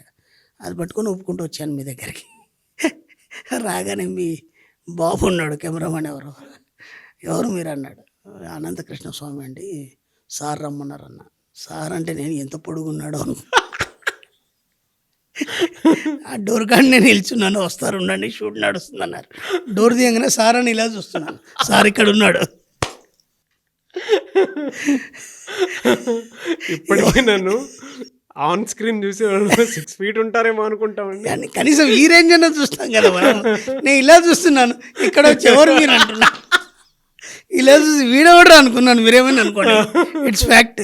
వీడెవడ ఇంత ఉన్నాడు, మీరెవరని అడుగుతున్నారు, నాగరాజు గారు లేరు, ఆయనేనండి నాగరాజు, నేనేనండి నాగరాజు. ఓ సారీ సార్ నేను పలానా రండి కూర్చోండి. చిన్న రూమ్, అప్పుడే ఎంత చిన్న, అది బాగా కలిసి వచ్చిందండి, బాగా కలిసి వచ్చింది. చిన్న రూమ్, చిన్న గ్రీన్ మ్యాట్, కూర్చోమన్నాడు. కూర్చున్నాను. ఏం చెప్తా ఉన్నారు మళ్ళీ డబ్బు గురించి ఏముంటుందండి, ఏమో నాకు తెలీదు. ఇంకేం చెప్తారు, జ్యోతిషం, తంత్రం, మంత్రం, యంత్రం. అప్పుడు కొత్త కదా, అదొక ఇదే అనమాట. దాంతో వాడు లేడని ఒక అహంకారం ఉంటుంది ఆ వయసులో, ఉండాలి కూడా, ఉంటేనే వాడికి ఎదుగుతాడు వాడైనా. ఇప్పుడు అన్నీ తెలిసినాయి కాబట్టి అన్నీ తెచ్చినాయి, కానీ అప్పుడు ఆ వయసులో ఉంటేనే ఎదుగుతాడు. ఆ ఛాలెంజ్, ఆ పవర్, ఆ తీవ్రత ఉంటేనే, ఏ వయసుకు ఆ ముచ్చట అది బాగుంటుంది. ఇప్పుడు అవన్నీ ఉంటే నడవదు. కాబట్టి చెప్తున్నా కూర్చో అన్నారు. నాకు ఆ లైట్లు తెలియదు, స్క్రీన్ తెలియదు, ఏమీ తెలియదు. మొత్తానికి మీరు మసక్ కనిపిస్తున్నారు లైట్ ఫోకస్కి. అవును, ఏదో అడిగారు, ఏదో చెప్పేశాను. ఇంకా 2-3 చేద్దామన్నారు, అయిపోయింది. మళ్ళీ ఏమంటే ఎప్పుడు వస్తారన్నారు. మీరు ఎప్పుడు రమ్మంటే అప్పుడు వస్తారు. నెక్స్ట్ డే రండి. నెక్స్ట్ డే 10 వీడియోలు కొట్టేసాం. ఆ తర్వాత డే అండ్ నైట్ ఓ 100 వీడియోల దాకా కొట్టేసాం. ఎస్. ఆ అది అది అయితే ఎక్స్పీరియన్స్ ఆ ప్రస్థానం షేర్ సాగుతూ చేయాలి. సాగుతూ ఇక్కడ దాకా వచ్చింది. అవును. సుమన్ టీవీ వల్ల జనాలు బాగా పెరిగారు. దాంతోపాటు మనకు అడ్వర్టైజ్మెంట్ కూడా బాగా అయింది. అటు సుమన్ టీవీ ప్రచారం అయింది, ఇటు అనంతకృష్ణ స్వామి ప్రచారం అయింది. ఇద్దరు బాగుపడ్డారు. మనతో పాటు లక్షల మంది జనాలు బాగుపడ్డారు. కృష్ణ కుమార్గా స్టార్ట్ అయిన అంటే అప్పటి వరకు కృష్ణ కుమార్ గారు, ఆ రోజు నుంచి శ్రీ ఆచార్య అనంతకృష్ణ స్వామి గారు. అది ఎలా బిల్డ్ అయింది నేము? నేను గురుగారు పెట్టారు. గురుగారు పెట్టారు. మాకు ఆశ్రమం కదా, ఆశ్రమం నామధేయం అని ఒకటి ఉంటుంది. అది గురుగారు ఇచ్చింది. అది ఆయన నన్ను అడాప్ట్ చేసుకొని గోత్రంతో సహా అన్ని ఇచ్చారు. మీరు నమ్మరు, నిజంగా ఆకలితో ఉన్నా కూడా ఏ రోజు మీరు సబ్జెక్ట్ చెప్పేటప్పుడు 10 వీడియోలు చేసాం, 12 వీడియోలు చేసాం, 25 వీడియోలు చేసాము, అసలు గ్యాప్ లేకుండా. అసలు ఆకలి అనేది తెలిసేది కాదు నాకు మీతో కూర్చొని ఉంటే. అంత మెస్మరైజ్ చేశారు మీరు, అంత మెస్మరైజ్ చేశారు. ఈ రోజుకి పాత వీడియోలు ఒక్కొక్కసారి అరే అప్పట్లోనే అంత పెద్ద సబ్జెక్ట్ ఇచ్చేసారు ఆయన. నేను అసలు భలే ఉంటాయి అందులో. చిట్టి తంత్రాలు కానివ్వండి, ఆ కాన్ఫిడెన్స్ కానివ్వండి, మైండ్ సెట్లో ఆ మిర్రర్ ఇమేజ్ టాపిక్ సంబంధించింది కానివ్వండి, మీరు మాట్లాడుతూ ఉంటే అసలు గూస్ బంప్స్ వచ్చాయి అప్పట్లో నాకు. ఇప్పుడు విచిత్రం ఏం జరిగిందంటే, మనకి సబ్జెక్ట్ ఎంత వీలైతే అంత జనాల్లోకి తీసుకెళ్ళాలని ఒక కసి. దాంతోపాటు ఏంటంటే ఏది పడుతుంది ఆ సబ్జెక్ట్ సంబంధించి అన్నీ చెప్పేస్తూ వచ్చాం. ఇప్పుడు అలా కాదు. ఇప్పుడు ఏంటంటే సబ్జెక్ట్ ఒక సిస్టమేటిక్గా చేసాం. అంటే నిజంగా సబ్జెక్ట్ని సబ్జెక్ట్ లాగా చెప్పడం అనేది స్టార్ట్ అయింది. అవును. అంటే ఒక స్కూల్కి వెళ్ళినప్పుడు మనం ఒక సైన్స్ కావచ్చు, ఏదైనా కావచ్చు, ఒక అధ్యాయం ఎలా నేర్చుకుంటామో అలా నేర్పిస్తే బాగుంటుంది. అది ఎప్పటికి ఉండిపోతుంది. ఇప్పుడు సబ్జెక్ట్ లాగా టక్కడ చెప్పుకుంటూ వెళ్ళిపోతే ఒక స్టోరీ చెప్పినట్టు ఉంటుంది, ఏదో పురాణం విన్నట్టు ఉంటుంది. అది కొన్ని గుర్తుంటాయి, కొన్ని గుర్తుండవు. అది చేయలేడు మనిషి. అదే మనం అధ్యాయంలాగా మనం స్టెప్ బై స్టెప్ చెప్పుకుంటూ పోతే ఆ పాయింట్ ఒకటి గుర్తుకొస్తే మిగతా అంతా వస్తుంది. మెయిన్ పాయింట్ గుర్తుకొస్తే మిగతా అంతా వస్తుంది. దాంతో ఈజీగా గుర్తుపెట్టుకోగలుగుతాడు మనిషి. అప్పుడు ఖచ్చితంగా ప్రాక్టీస్ కూడా చేయగలుగుతాడు అనే ఉద్దేశంతో మనం దాదాపు 200 వీడియోలు అయిపోయిన తర్వాత సబ్జెక్ట్ మెల్లిమెల్లిగా మారుస్తూ వచ్చాం డెప్త్గా. ఆ తర్వాత 500 దాటిపోయిన తర్వాత వీడియోలు అప్పటి నుంచి కంప్లీట్గా నేను హై స్కూల్ కావచ్చు, ఒక యూనివర్సిటీ కావచ్చు, దాంట్లో సబ్జెక్ట్ ఎలా చెప్తారో అలా తీసుకొస్తూ చెప్పడం అనేది జరిగింది. దాంతో ఇంకా బాగా ఎక్కుతుంది జనాలకి. చాలా జనాలు బాగా రిసీవ్ చేసుకుంటున్నారు. అది నాకు చాలా సంతోషంగా. అందులో నేను కూడా రిసీవ్ చేసుకొని ఇవాళ ఈ జర్నీ స్టార్ట్ చేసినప్పుడు డబ్బు అనే కాన్సెప్ట్ ఎంటైర్ సుమన్ టీవీలో అనంతకృష్ణ స్వామి గారి దగ్గర నుంచి, నాగరాజ్ దగ్గర నుంచి స్టార్ట్ అయినటువంటి కాన్సెప్ట్ ఇవాళ నన్ను ఒక బిజినెస్ సీఈఓగా మీ ముందు కూర్చోబెట్టి ఈ జర్నీ ఇంటర్వ్యూ చేసేంత స్థాయికి తీసుకొని వచ్చింది. At the same time audience కూడా ఎలా అంటే ఎంటర్టైన్మెంట్ చేసేవాళ్ళని, న్యూస్ చేసేవాళ్ళని, లేదంటే జనరల్ కంటెంట్ చేసేటువంటి వాళ్ళని ఐడెంటిఫై చేయటం ఈజీ. బట్ ఈ సబ్జెక్ట్ నుంచి నేను లైఫ్ స్కిల్స్ సబ్జెక్ట్ నుంచి ఇటేపు వచ్చాను. ఎంటైర్ యూట్యూబ్ చరిత్రలో కూడా ఎవరు లేరు అంటే ఇది పట్టుకొని ఎదిగితే దీంట్లో ఒక లైఫ్ ఉంటుంది, లైఫ్ చూపించవచ్చు అనేటువంటి హోప్ని క్రియేట్ చేసేలా చేసింది మాత్రం డాక్టర్ శ్రీ ఆచార్య అనంతకృష్ణ స్వామి గారు. నాకు ఒక చిన్న బాధాకరమైన విషయం ఏంటంటే, ఇప్పుడు మీరు ఏదైనా సబ్జెక్ట్ తీసుకోండి వరల్డ్ వైడ్, దాని గురించి మీకు యూట్యూబ్లో కానీ లేకపోతే గూగుల్లో కానీ సెర్చ్ చేస్తే దాని సమాచారం అంత వస్తుంది. ఈ సబ్జెక్ట్ లేదు. ఈ సబ్జెక్ట్ లేదు. అందుకే కదా మీరు థ్యాంక్ యూ చెప్పేవాడు లేడు. కాబట్టి ఇప్పుడు ఏం చేయాలి, మనమే అన్నిటిని పరిశీలిస్తూ దీన్ని అన్వయిస్తూ సబ్జెక్ట్ తయారు చేయడం అవుతుంది. అది ఎంత కష్టంగా ఉంటుందంటే, ఒక తల్లి పుట్టినప్పుడు ప్రసవ వేదన పడ్డంత బాధగా ఉంటుంది. ఎందుకంటే దాన్ని లోతులోంచి తీయాలి, ఇది సరైనదా కాదని వేరే వాటిని బేరీ చేసుకోవాలి, అప్పుడు దాన్ని సిస్టమేటిక్గా తీసుకురావాలి. ఎంతగానో సబ్జెక్టు ఇప్పుడు దాదాపు మనం 800-900 వీడియోలు అయినాయండి. మాటలుగా అంత సబ్జెక్టు రావాలి. మళ్ళీ క్లాసుల్లో కనీసం మనం మార్నింగ్ నుంచి ఈవినింగ్ 10కి స్టార్ట్ అయితే క్లాసు, సాయంత్రం 5 గంటల వరకు క్లాస్ ఉంటుంది. అక్కడ కూడా ఎవ్రీ క్లాస్ మళ్ళీ కొత్తగా చెప్పాలి. స్టూడియోలో చూస్తే అంత అనర్గళంగా సబ్జెక్టు వర్డ్ టు వర్డ్ మళ్ళీ రిపీట్ అవ్వకుండా ఎలా చెప్తారో ఈ రోజుకి నాకు ఆశ్చర్యంగానే ఉంటుంది.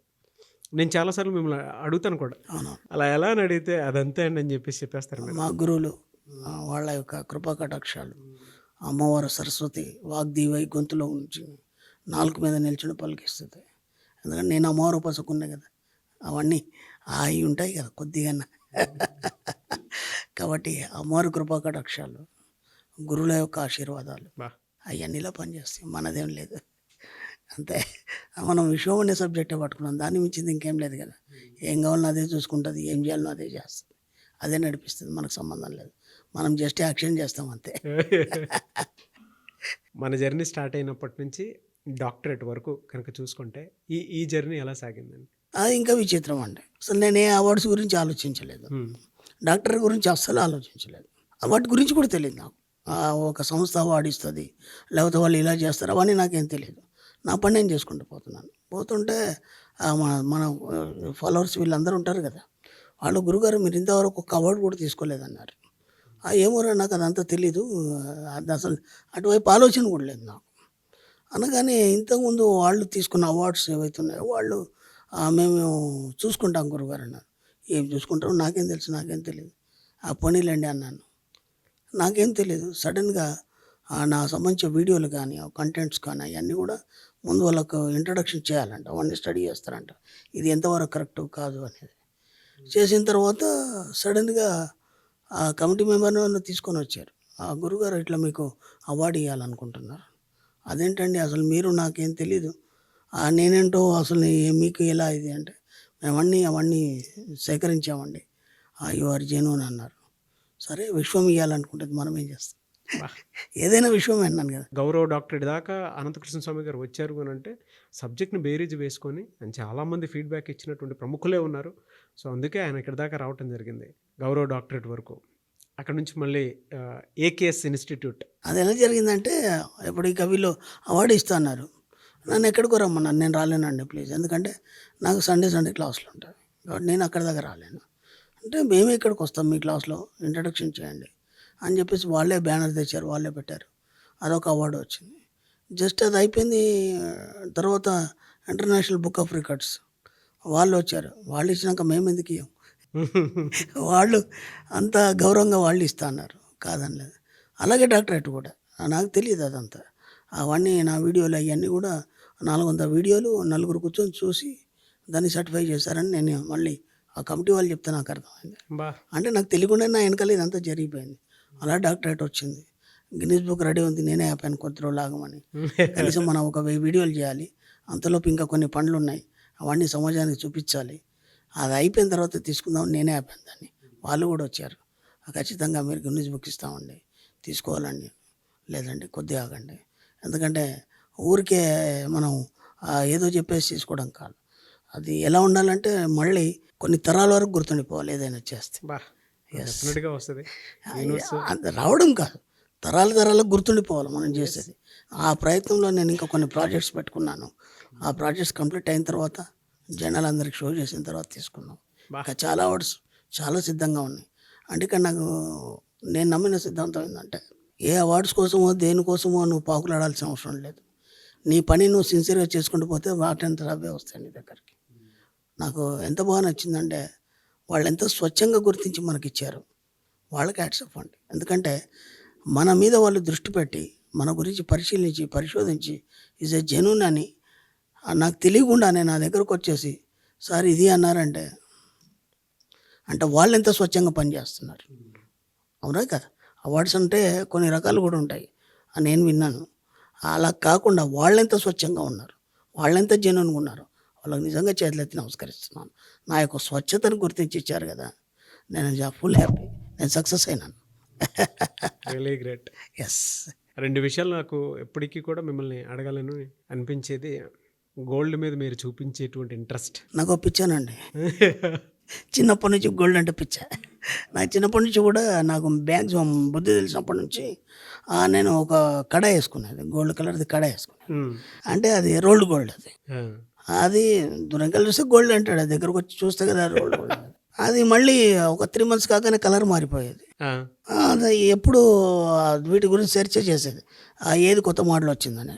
అలా కొందరు నాకు పరిచయం అయినారు, ఈ కడాస్ ఇవి అమ్మేవాళ్ళు మనకి ఆన్లైన్లో కానీ లేకపోతే కొన్ని షాపులో కొన్ని ఏరియాల్లో. వాళ్ళు ఏది కొత్తది వచ్చినా నాకు ఫోన్ చేసేవాళ్ళు, వెంబడే పంపించామనేది, కొరియర్లో పంపించేవాళ్ళు. ఎప్పుడు నా చేయికి ఏదో ఒక కడ ఉండేది. అనుకోకుండా ఈ సబ్జెక్ట్లోకి వచ్చిన తర్వాత ఫస్ట్ ఒక గోల్డ్ కడ, నా ఫస్ట్ కళ అదే కదా, గోల్డ్ కడ ఉండాలి. 3 తులాలు పెట్టేసి గోల్డ్ కడ చేంజ్ చేసుకొని మా ఆఫీస్కి వెళ్ళిపోయాను. వెళ్ళిపోగానే ఇక సరదాగా ఫ్రెండ్స్ ఉంటారు కదా, ఎరా మళ్ళీ ఒకటి కొత్తది వచ్చిందా, బాగుందిరా అన్నారు. వాళ్ళకి ఎంత పడిందిరా అన్నారు. 150,000 అని చెప్పాను. పిచ్చా ఇది 1,50,000 ఉంటుందిరా, ఎప్పుడు 200-300 పెట్టి కొంటావు కదా అన్నారు. లేదు ఇది మాత్రం 1,50,000 అనగానే వచ్చి చూసి అదే హాల్ మార్క్ అవన్నీ చూసి షాక్ అయిపోయినారు అందరు. ఆ తర్వాత 3 నెలలు అయిపోయింది. 3 నెలల తర్వాత మళ్ళీ మా ఆఫీస్ ప్రెమిసెస్లో అందరికి స్వీట్ పంచాను. స్వీట్ పంచుతుంటే, స్వీట్ దేనికి అవసరమయ్యా, నీకేమైనా ప్రమోషన్ వచ్చిందా మాకు తెలియకుండా అన్నారు. లేదు సార్ కారు కొన్నాను అన్నాను. కారు కొన్నావా? నువ్వు కారు కొనడం ఏంటి, ఎందుకంటే అది చాలా చిన్న జాబ్. నువ్వు కారు కొనడం ఏంటి, ఏది కారు ఎక్కడ ఉందన్నాను. లోపలికి తెలియం కదా సార్, బయట ప్రెమిసెస్లో ఉందా. అందరు వచ్చి చూసారు 10 lakhs కారు స్టార్ట్ అయ్యి. నాకు అప్పటికి డ్రైవింగ్ రాదు కానీ కారు కొన్నాను. వచ్చి షాక్ అయిపోయినారు. అప్పటిదాకా నన్ను ఒక పిచ్చోళ్ళలాగా చూస్తారు సబ్జెక్ట్ గురించి మాట్లాడుతుంటే చేస్తే. అప్పుడు షాక్ అయిపోయినారు. ఆఫీసర్కి లేదు అట్లాంటిది, ఒక ఈ నువ్వు అంత పెద్ద కారు కొన్నావు అని చెప్పేసి ఎలా వీడు సాధించాడు అసలు, ఎప్పుడు చెప్తుంటే మాకు అర్థం కాలేదని చెప్పేసి ఆఫీస్లో సగం మంది మాట్లాడడం ఆపేస్తారు నాతో. మానేసారు ఇక వీడితో నీకు పెట్టుకోవద్దు, ఆల్రెడీ ఇది కొన్నాడు, నెక్స్ట్ కారు కొన్నాడు. ఆ తర్వాత ఒక ఏడాది అయిపోయింది. అయిపోయిన తర్వాత మళ్ళీ స్వీట్ పంచాను. మళ్ళీ ఏం కొన్నావురా వాళ్ళు, ఇల్లు కొన్నానన్న. ఇల్లు కొన్నావు, ఎక్కడ కొన్నావురా అంటే అక్కడనే అదే మా ఊర్లో అట్లా కొన్నాను, అదే హైదరాబాద్ సిటీలో కొన్నాను అన్న. హైదరాబాద్ సిటీలో ఇల్లు కొన్నాము మనం, ఆ గృహప్రవేశానికి వస్తారు కదా అప్పుడు చూద్దరు నన్ను. అక్కడ నుంచి అందరూ మాట్లాడడం మానేస్తారు.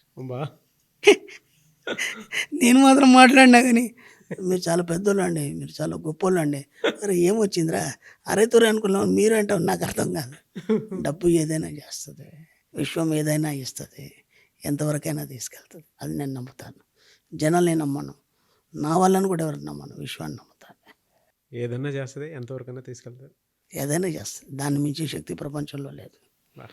విశ్వాన్ని మించి ఇంకేముంటుందండి. ఈ ప్రాసెస్లో ఛాలెంజెస్ చాలా ఉంటాయి కదా. మన చుట్టుపక్కల ఉండేటువంటి వాళ్ళు కూడా ఇనీషియల్ టైంలో నమ్మకుండానే, ఒకవేళ నమ్మి మనతో పాటు ఉన్నట్టుండి కూడా మోసం చేసి వెళ్ళిపోయేటువంటి వాళ్ళు కూడా ఉంటారు. ఛాలెంజెస్ కూడా ఉంటాయి. అంత కాదనుకున్న ఏకేఎస్ ఇన్స్టిట్యూట్ అంటే వాళ్ళు చాలామంది పుట్టుకొచ్చేటువంటి వాళ్ళే ఉన్నారు. మీకు ఫర్మ్ ఉంది, దాంతోపాటు ఎంప్లాయీస్ ఉంటారు, ఉండాలి కదా. గవర్నమెంట్ దృష్టిలో అన్ని పర్ఫెక్ట్గా ఉండాలి కదా మనం. అది మనం ఎన్నోసార్లు వీడియోలో చెప్పినాం కదా. అవును నువ్వు రాజు కదా, రాజులాగానే ఉండాలి. అప్పుడు అదే చెప్పాను, ఏం లేనప్పుడు కూడా అదే చెప్పాను, ఈరోజు కూడా అదే చెప్తున్నాను, అన్నీ పర్ఫెక్ట్గా ఉంటాయి. ఎందుకంటే నువ్వు అలా ఉండాలి, నువ్వు నీ దాంట్లో వచ్చిన దాంట్లో వచ్చి నువ్వు సేవ చేయాలని చెప్పాం మనం. అయినప్పుడు నువ్వు రాజులాగానే ఉండాలి కదా, అన్నీ పర్ఫెక్ట్గా ఉండాలి కదా, అలాగే ఉండాలి. ఈ ఛాలెంజెస్ ఏమి రాలేదండి? అంటే బోలెడు వచ్చినాయి, చాలామంది ముంచేశారు నమ్మిన తర్వాత చాలా మంది, నా వాళ్ళు అనుకున్న వాళ్ళు, నా దగ్గర ఉన్న వాళ్ళు చాలామంది ముంచేశారు. నేను పట్టించుకోనని చెప్పాను కదా. నా దృష్టి ఎప్పుడు ముందు వైపే తప్ప ఇక్కడ ఏదో అయిపోయిందని ఎప్పుడు ఆగాను నేను. మీరు ఒక వీడియోలో కూడా అడిగారు, ఇట్లా నేను అడిగితే నేను ఒకటే చెప్పాను, నా నీడని నేను పట్టించుకోను అన్నాను. ఎందుకంటే నాకు 10 రూపాయలు లాస్ అయింది అనుకోండి, నేను 1000 రూపాయల మీద దృష్టి పెడతాను, 10 రూపాయల గురించి ఎందుకు ఆలోచిస్తాను? అర్థమైందా? నీ హ్యూజ్ అమౌంట్ కానీ లేకపోతే పెద్ద పెద్ద ఆలోచనలు ఏవైతున్నాయో చిన్నవాటిని పట్టించుకోవాలి. కాబట్టి ఇవన్నీ ఎలా ఉంటాయంటే, వెళ్తుంటే ఏదో గడ్డిపోచ గిరుకున్నట్టు ఉంటుంది. ఏనుగు గడ్డిపోచ గిరుకున్నట్టు ఉంటుంది. అది పట్టించుకుంటే మనం అక్కడనే ఆగిపోతాం. శ్రీశ్రీ అంటారు, దారి పోయేటప్పుడు ఎన్నో కుక్కలు మొరుగుతూ ఉంటాయి, వాటన్నిటికీ సమాధానం చెప్తుంటే నువ్వు మార్గాన్ని నువ్వు చేరలేవంటాడు. కాబట్టి నేను అయినంత కట్టుగా అన్నాను కానీ మాత్రం పట్టించుకోను. అన్నీ తెలుసు, ఎవరేం చేస్తున్నారు అన్నీ తెలుసు, కానీ మనం అనలేము. ఎందుకంటే వాడు మనవాడే, వీడు మనవాడే. వాడు మోసం చేసినా మనవాడే కదా, మనవాడైతేనే మనం ఉంచుకున్నాం కదా, మనతోనే ఉన్నాడు కదా, కాబట్టి మూసుకొని కూర్చోవాలి. మీ విజన్ ఎంతవరకు మీరు చూస్తున్నారు ప్రస్తుతం? ఫ్యూచర్ విజన్ ఏం లేదు, నాకు కొన్ని టార్గెట్స్ ఉన్నాయి. ఎందుకంటే ఫస్ట్ నా సంకల్పాలు 2 అండి.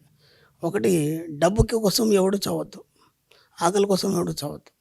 ఎప్పటికీ మాకు కొన్ని వస్తుంటాయి కాల్స్, వస్తే ఇమ్మీడియట్లీ వాళ్ళకి ఏం కావాలన్నా ఏర్పాట్లు చేసేస్తాం మేము. అర్థమైందా? అలాగని చెప్పేసి అందరికి కాదు, జెన్యూన్గా చూసి అలా చేస్తాం.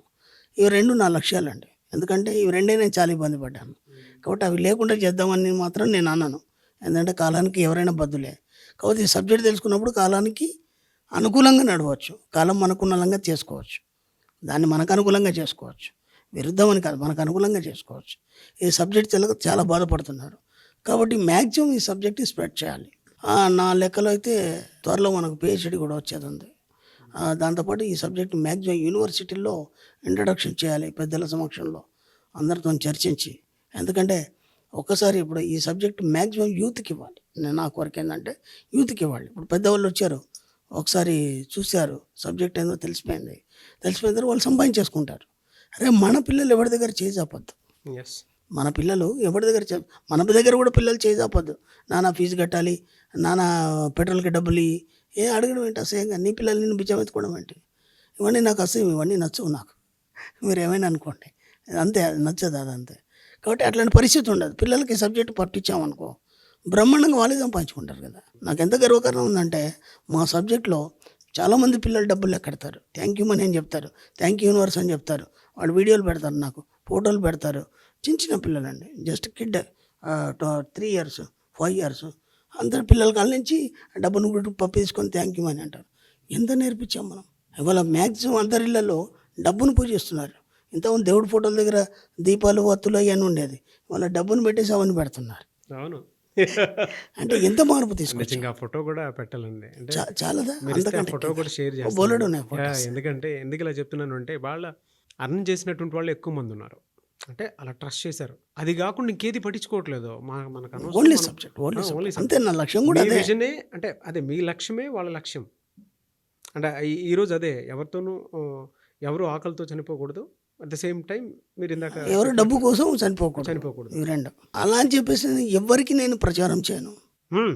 ఎవరిని పాల్గొనమని చెప్పను, ఎవరిని రమ్మని చెప్పను, నాతోనైతే నేను చేస్తాను. నాతో పాటు కొంతమంది, అంటే నేను ఇంటర్వ్యూస్ చేసేటప్పుడు కొంతమందిని ఇంట్రడ్యూస్ చేశాను కదా. నేను ఇంట్రడ్యూస్ చేసేటప్పుడు వాళ్ళ పరిస్థితి బాగాలేదు అని అంటే అనంతకృష్ణ స్వామి గారి దగ్గరుండి బట్టలు కొనిచ్చినటువంటి సందర్భాలు కూడా ఉన్నాయి. అంటే నేను ఈ రోజు ఓపెన్ చెప్తున్నాను మీకు, ఏ రోజు కూడా నేను చెప్పను. మీరు లైవ్లో చూశారు కాబట్టి అలా చాలా మంది హెల్ప్ చేసినటువంటి సందర్భాలు ఉన్నాయి. అండ్ గోదానం కూడా చేస్తారు. అది చెప్తారు కదా, కుడి చేత్తో సాయం చేస్తే ఎడం చేతి నాకు ఇష్టం ఉండదు. ఆ మెంటాలిటీ ఉన్నటువంటి నేను అందుకే చెప్తున్నాను, ఎవరిని నేను రమ్మనను, ఎవరిని సపోర్ట్ ఇవ్వమని చెప్పను. నాతోనైంది నేను చేస్తుపోతాను, నాతోనైంది నేను చేస్తుపోతాను, అంతే తప్ప నాకెవరితోనే అవసరం కూడా లేదు కదా. అవును. నా ఫాలోవర్స్ బోలెడు మంది వాళ్ళ ఉన్న ఏరియాలో ఎంతో హెల్ప్ చేస్తుంటారు. చాలు, ఒకటి నేర్పించాం కదా మనం. నా లక్ష్యం కూడా అదే కదా, నా ఊపిరి ఉన్నంత వరకు అదే, అంతకంటే ఇంకా నేను ఆలోచించింది ఏం లేదు. ఏదో కోట్లు సంపాదించాలి, ఏదో నాకెందుకండి, సరిపోయింది. బ్రహ్మాండంగా ఉంది, ఇంత ఆదరణ ఉంది, ఇంత అభిమానాన్ని సంపాదించుకున్నాం. అసలు ఎక్కడ కూడా మళ్ళీ మనం ఎక్కడ కూడా దీనికి దానికి అని చెప్పేసి ఎక్కడ డబ్బు ఖర్చు పెట్టించాము. ఒక్కసారి క్లాస్కి వచ్చారు, అయిపోయింది, అంతే. మనకి ఇంకా ఏం అవసరం అంతకంటే ఎక్కువ. మనం ఎప్పుడూ కూడా పక్కనోడిని ఇబ్బంది పెట్టకూడదు, ప్రకృతిని కూడా ఇబ్బంది ఇబ్బంది పెట్టకూడదు. పెట్టద్దు. నాకు చాలా బాగా నచ్చుతుంది అది. ఆ ఫార్ములాని నేను రెగ్యులర్గా కూడా ఫాలో అవుతూ ఉంటాను. నిజంగా వేరే వాటి మీద ధ్యాస కూడా పెట్టుకోలేదు. అంత మంచి సబ్జెక్ట్ని క్రియేట్ చేసాం, అంత మంచి జర్నీ ఇది కూడా. ఇక్కడ ఇంకో గమ్మని చెప్తాను. అప్పుడు మనం గోశాలకు ఇస్తానని మీరు చెప్పారు. అవును. ఎవరో గోశాల నుంచి ఫోన్ చేస్తారు, ఏమండి మాకు కావాలండి, నేను ఇవ్వను. కొన్ని అనాథాశ్రమాల నుంచి ఫోన్ చేస్తారు, నేను ఇవ్వను. అర్థమైంది. అదేంటి, నాకు అనిపించిన దానికి నేను చేస్తాను. ఎవరో ఇచ్చేస్తే మాత్రం నేను ఇచ్చాను, నాకు అనిపించాలి, ఇది జెన్యూన్ అనిపించినప్పుడు నేను ఇస్తాను, అంతే తప్ప ఎవరో ఫోర్స్ చేస్తే నేను అసలు పొరపాటున కూడా ఇవ్వను. అలా ఎవరు కూడా చేయొద్దు కూడా. ఎందుకంటే మనకి ఒక్క విషయం గుర్తుంచుకోండి, అన్నపూర్ణే సదాపూర్ణే శంకర ప్రాణవల్లభే జ్ఞాన వైరాగ్య సిద్ధ్యార్థం భిక్షాం దేహి చ పార్వతి. ఆది శంకరాచార్యులు ఒకటే మాట అన్నాడు, పిప్పీలకాది పర్యంతం, అంటే ఒక చీమ నుంచి ఏనుగు వరకు ఎవరు కూడా ఆకలికి చావడానికి లేదు అని చెప్పేసి వరం అడిగాడు ఆయన. కాబట్టి ఎవరికి కావాల్సిన వనరులు అన్నీ ఏర్పాటు చేయబడతాయి. మనం ఎందుకు ఇవ్వాలి, నువ్వు సమాజానికి ఇచ్చే బాధ్యత ఉంది. నువ్వు సంపాదించిన దాంట్లో ధర్మార్థ కామ మోక్షాల్లో ఇది ఒక సిస్టమ్ కాబట్టి నువ్వు సంపాదించడంలో కొంత భాగం నీలాగా తెలియని వాళ్ళు, నీలాగా సంపాదించిన వాళ్ళు ఎంతోమంది ఉన్నారు. కాబట్టి దాంట్లోంచి కొంత భాగం ఇవ్వాలని మన సంస్కృతి సాంప్రదాయాలు చెప్పాయి కాబట్టి మనం చేస్తున్నాం, అంతే. వాస్తవం కదా అది. గ్రేట్. మన సంస్కృతి సాంప్రదాయాలు అయితే మనం కాపాడుకోవాలి కదా. ముస్లిమ్స్లలో కూడా 10% తీస్తారు, క్రిస్టియన్స్లో కూడా 10% తీస్తారు. మనం ఎందుకు తీయద్దు? మన వాళ్ళు చెప్పారే తీయలేదని. ఏమనంటే నేను కొబ్బరికాయకి ఇచ్చాను, నేను దానికి ఇచ్చాను, అవన్నీ వేరు. ఖచ్చితంగా నీకు వచ్చిన దాంట్లో 10% తీసి ఇవ్వాలి. అప్పుడు విషయం ఏం చేస్తుంది, నువ్వు ఎంత ఇస్తావో అంతకు 1000 రెట్లు తిరిగి ఇస్తుంది. ఇంత మంచి సబ్జెక్ట్లో కొంతమందికి చాలా ఛాలెంజెస్ ఉంటాయి. సబ్జెక్ట్ మీద కూడా మాట్లాడేటువంటి వాళ్ళు ఉంటారు. సబ్జెక్ట్ని కొంతమంది నమ్మేటువంటి వాళ్ళు ఉన్నారు, సబ్జెక్ట్ని కొంతమంది పట్టుకోలేనటువంటి వాళ్ళు కూడా ఉంటారు. At the same time subject మీద నా ఒపీనియన్ ఇది అని మాట్లాడేటువంటి ఫీడ్బ్యాక్ కూడా ఉన్నాయి. సో నేను అది కూడా కలెక్ట్ చేశాను, ఎందుకంటే అన్నీ ఉంటాయి ఈ షోలో. సో అందుకే కలెక్ట్ చేశాను. అసలు సబ్జెక్ట్ గురించి ఏం మాట్లాడతారు ఏంటి అని, దానికి మీరు ఎలా లైవ్లో ఆన్సర్ చేస్తారనేది నాకు చూడాలని ఉంది. ఒకసారి అది చూద్దాం. ఓకే. ఆచార్య అనంతకృష్ణ గారికి నమస్కారం. నా పేరు చలవాది రాజేష్. పబ్లిక్లో లా ఆఫ్ అట్రాక్షన్ మీద చాలా డౌట్స్ ఉన్నాయి. అయితే మీ ముందుకి 2 ప్రయారిటీ క్వశ్చన్స్ అయితే ముందుకు తీసుకొస్తున్నాను. ఫస్ట్ ఏంటంటే, మన సబ్జెక్టులు ఎప్పుడు పాజిటివ్గానే ఉండాలి, నెగిటివ్ రాంగ్లోనే కట్ డిలీట్. ఇలా మరీ పాజిటివ్ అని చేసి ప్రజలు అంటే ఇప్పుడు చీకటి అంటే భయం కాబట్టే కదా లైట్ అనే ఇన్నోవేషన్ వచ్చింది. ఇప్పుడు చీకటి రాంగ్లో కట్ డిలీట్ అంటే లైట్ రాదు కదా బయటికి. అలానే ఇన్సూరెన్స్ అనేది మనకి ఏమన్నా అయితే మన ఫ్యామిలీకి ఉపయోగపడాలని ముందుగానే ప్లాన్ చేసి తీసుకుంటాం. వీడు మరీ పాజిటివ్గా ఉంటే ఇలాంటి అవకాశాలు మిస్ అవుతాడు కదా. ఇన్సూరెన్స్ లాంటి అంటే కొన్ని చోట్ల ఈ విధంగా ఆలోచిస్తేనే కదా మనం రైట్ స్టెప్స్ వేయగలం. ఒక ప్లానింగ్ అనేది ఉండవు. మరీ మొండిగా వెళ్తే నాకేం కాదని ఎంతో ఇబ్బందులు జరుగుతాయి కదా. ఇప్పుడు ఫ్లైట్ ఒక 2 అవర్స్ ముందు అంటే మామూలుగా చెబుతూ ఉంటాం 2 అవర్స్ ఉంటే మనం ఒక 20 మినిట్స్ 30 మినిట్స్ ముందే దానికి అనుగుణంగా బయలుదేరుతాం. అసలు నేను వెళ్ళేదాల్లో ట్రాఫిక్ జామ్ ఉండదు, అసలు ఏం ఉండదు అని వీడు కరెక్ట్ టైంకి బయలుదేరితే చాలా మంది ఫ్లైట్లు కూడా మిస్ అయిన సందర్భాలు ఉన్నాయి అనమాట. సో మేబీ చాలా జరగచ్చు.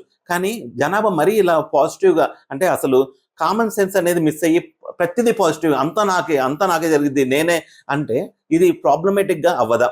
సెకండ్ క్వశ్చన్ వచ్చేసి, మన సబ్జెక్ట్లో మెడిటేషన్ చేయండి, యూనివర్సే మీకు ఎంత కావాలంటే అంత అమౌంట్ ఇచ్చిద్ది అంటున్నారు.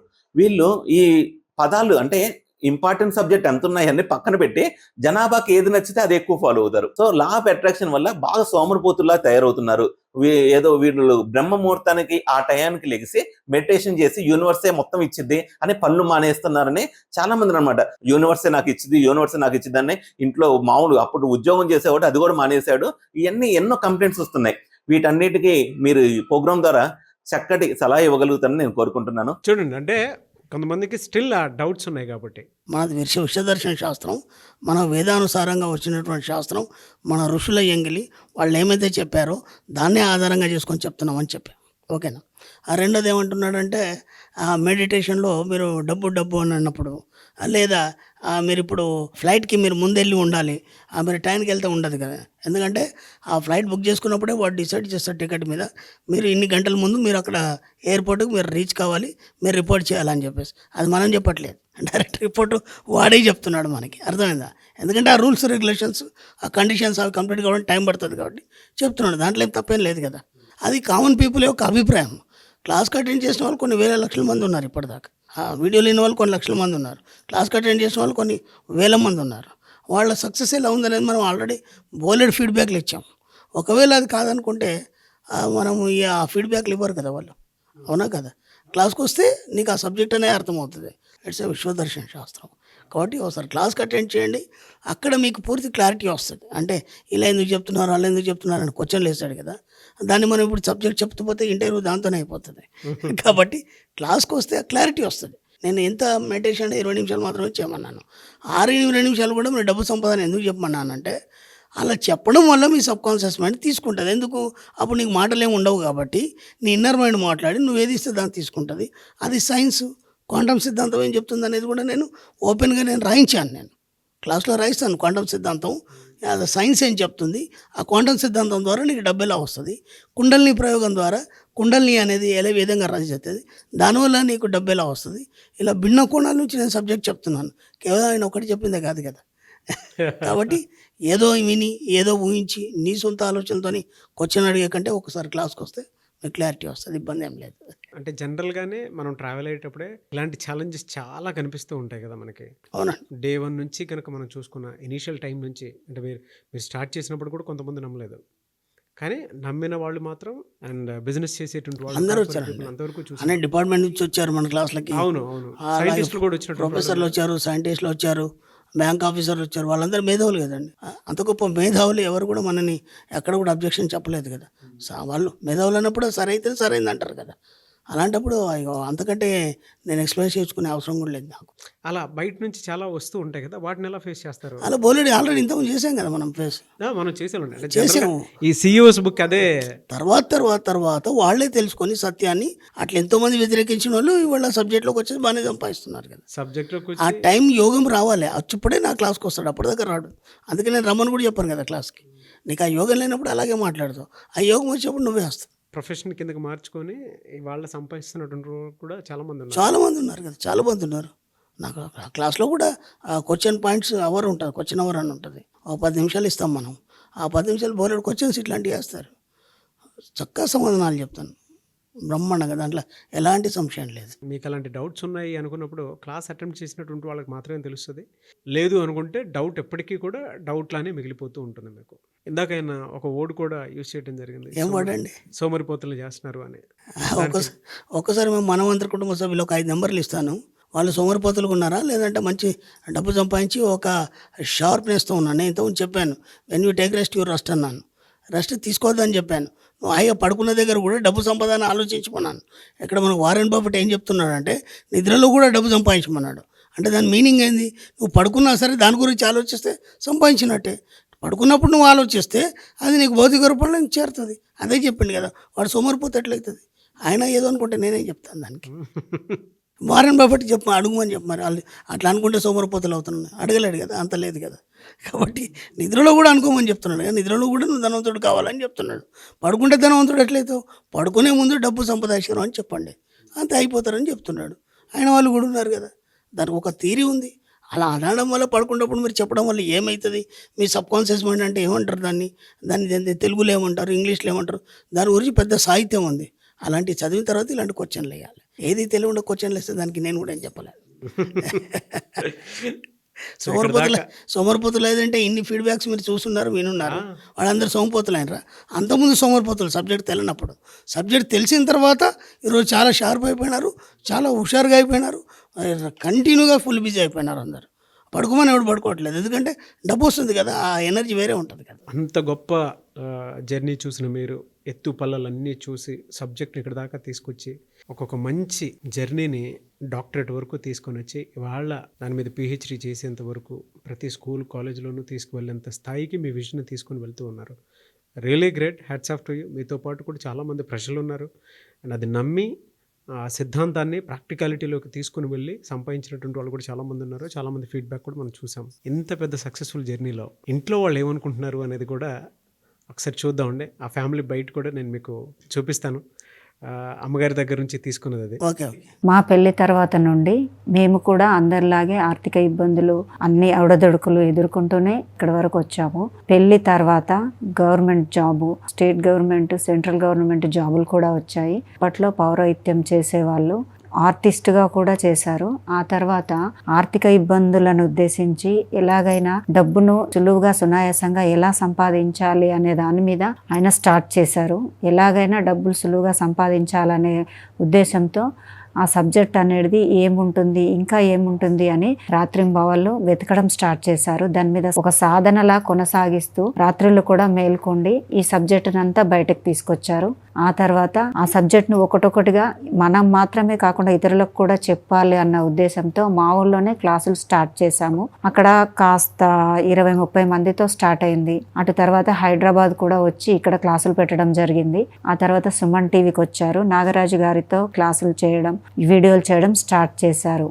ఆ తర్వాత నుండి వీడియోలు చూసి జనాలు దాన్ని కాస్త అర్థం చేసుకొని క్లాసుల్లోకి రావడం మొదలైంది. సబ్జెక్టును అర్థం చేసుకుంటూ వాళ్ళు కూడా ఈరోజు డబ్బు సంపద కోసం సబ్జెక్టును అర్థం చేసుకుంటూ ముందుకెళ్తున్నారు. ఇక ముందు కూడా ఇంకా సబ్జెక్టును డెవలప్ చేస్తూ చాలా మంది జనాలకి సబ్జెక్టును అందించాలనే ఉద్దేశంతోనే ఉన్నారు.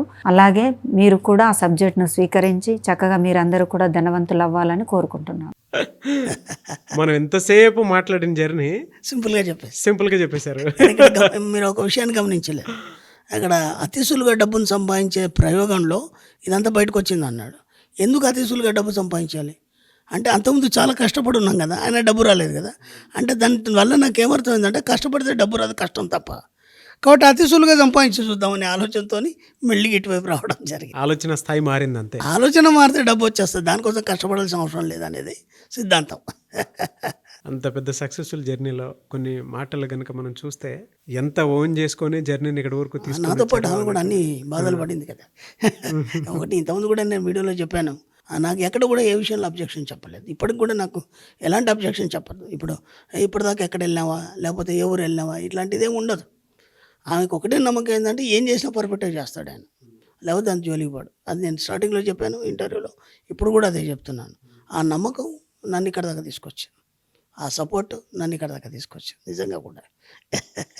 పేరెంట్స్ లేని మీకు పెళ్ళైన తర్వాత అమ్మే మీకు అంతా ఇక్కడ దాకా జర్నీని నడిపించారు. ఒకసారి వెనక్కి తిరిగి చూసుకుంటే పెళ్లి బంధం కానివ్వండి, అంతకు ముందున్న సింగిల్ జర్నీ కానివ్వండి చూస్తే మీకేమనిపిస్తూ ఉంటుందండి? నాకేమనిపించదు, ఎందుకంటే ఇదంతా నాదే కాబట్టి, ఏయ్! దీనికి యజమాని నేనే కాబట్టి, ఏదైనా నా చేతిలోనే ఉంది కాబట్టి. వాళ్ళ చేతిలో పెట్టినప్పుడు అది ఏదో తీర్చిదిద్దినట్టు ఒక ఫీలింగ్ ఉంటుంది.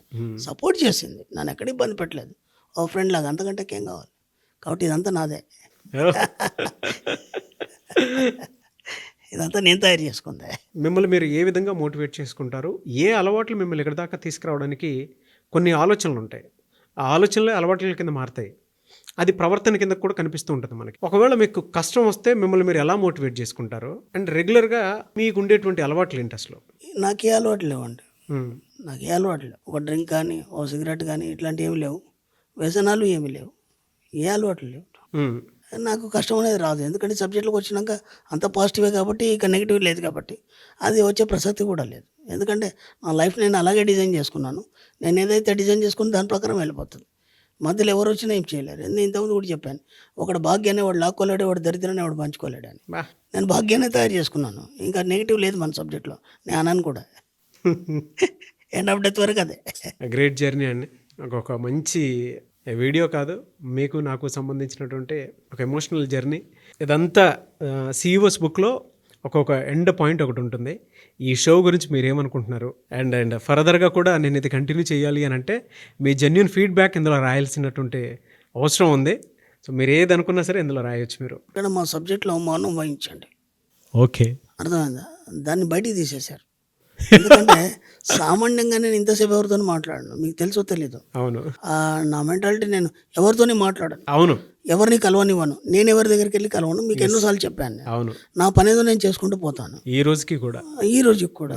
అలాంటిది ఏదో ఉంది సార్ మీతో మాట్లాడాలి, చిన్న ఇంటర్వ్యూ అని చెప్పేసి దాదాపు గంట నడిచి ఇప్పుడు కూర్చోబెట్టేసి ఇప్పుడు ప్రపంచానికి తెలియని అనంతకృష్ణ స్వామిని బలవంతంగా బయటికి లాగారు. It's an excellent, you are a great anchor. దానివల్ల నాకు కనీసం, అంటే అందరూ ఏమనుకుంటారంటే అనంతకృష్ణ స్వామి అనగానే, నేను ఒక చిన్న ఎగ్జాంపుల్ చెప్తాను. శోభన్ బాబు గారు ఉండండి మనకి, అవును, ఆయన గారు కొంతవరకు యాక్ట్ చేశారు, తర్వాత సినిమాలు ఆపేశాడు. ఆయన ఆపేసిన తర్వాత ఎందుకు ఆపేశాడంటే, శోభన్ బాబు అంటే 7 జిల్లాలకు అందగాడు. అందం అనేది అందరికీ తెలిసినప్పుడే ఆపేయడం బెస్ట్. ఆ తర్వాత ఫేస్ మారిపోవడము, హెయిర్ మారిపోవడము అదంతా చూడలేరు జనాలు. కాబట్టి ఇది ఇంతకే ఆపేద్దాం అనుకున్నాడు ఆయన, అనుకుని ఆపేశాడు. అలాగే అనంతకృష్ణ స్వామి అనగానే ఒక రిచ్గా ఊహించుకుంటారు జనాలు, ఏదో అని ఊహించుకుంటారు. దాని వెనకాల ఇంత జన్యం ఉందనేది ఇప్పుడు మీరు కూర్చోబెట్టి మరీ తెలియజేశారు. పర్లేదు, అది కూడా తెలియాలి. ఎందుకంటే నేనేమనుకుంటానంటే, జీవితం అనేది వడ్డించడం ఇస్తారు కాదు, ప్రతి ఒక్క గొప్పవాళ్ళ జీవితం, నేను గొప్పవాళ్ళని కాదు, ప్రతి ఒక్క గొప్పవాళ్ళ జీవితం వెనకాల ఎంతో విషాదం ఉంది, ఏదో ఉంది, ఎంతో ఇబ్బంది పడి ఎన్నో పరిస్థితులను ఎదుర్కొని ఇక్కడ దాకా వచ్చారు. నన్నైతే అందరూ అనంతకృష్ణ అంటే డబ్బు గురువు గారు అని చెప్పేసి ఉన్నతంగా ఊహించుకుంటారు. దాన్ని అలాగే ఉంచుకోండి, అలా ఉంచుకున్నప్పుడే మీరు అలా తయారవుతారు. మళ్ళీ ఇవన్నింటిని పట్టించుకోకండి. కొంతవరకు మీకు సమాచారం తెలియాలి కాబట్టి నాగరాజు ఆయన రిక్వెస్ట్ మీద చెప్పడం జరిగింది. Hats off sir, really great. It's a program, it's a wonderful programme.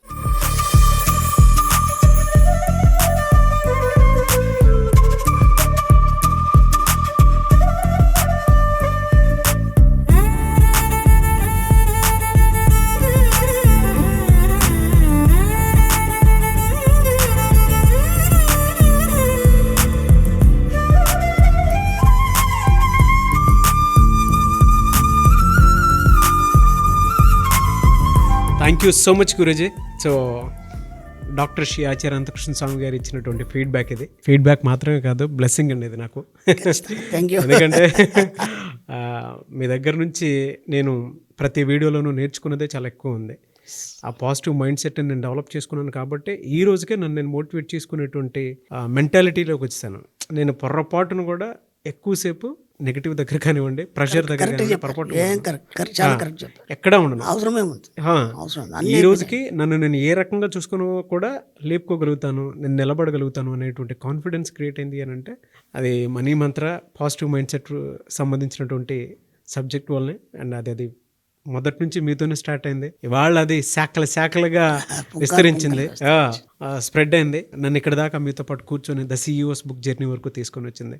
ఇది ఇంకా కొనసాగుతూనే ఉంటుంది. మీరు నేను ఇంకా ది బెస్ట్ ఇస్తామని చెప్పేసి కోరుకుంటున్నాను. ఖచ్చితంగా. Thank you so much your blessings and special thanks to audience. Thank you so much doctor Shri Achiranta Krishnaswami గారు. సుమన్ టీవీలో మీ పర్సనల్ అండ్ బిజినెస్ ప్రమోషన్స్ కోసం కింది నెంబర్కి కాంటాక్ట్ చేయండి.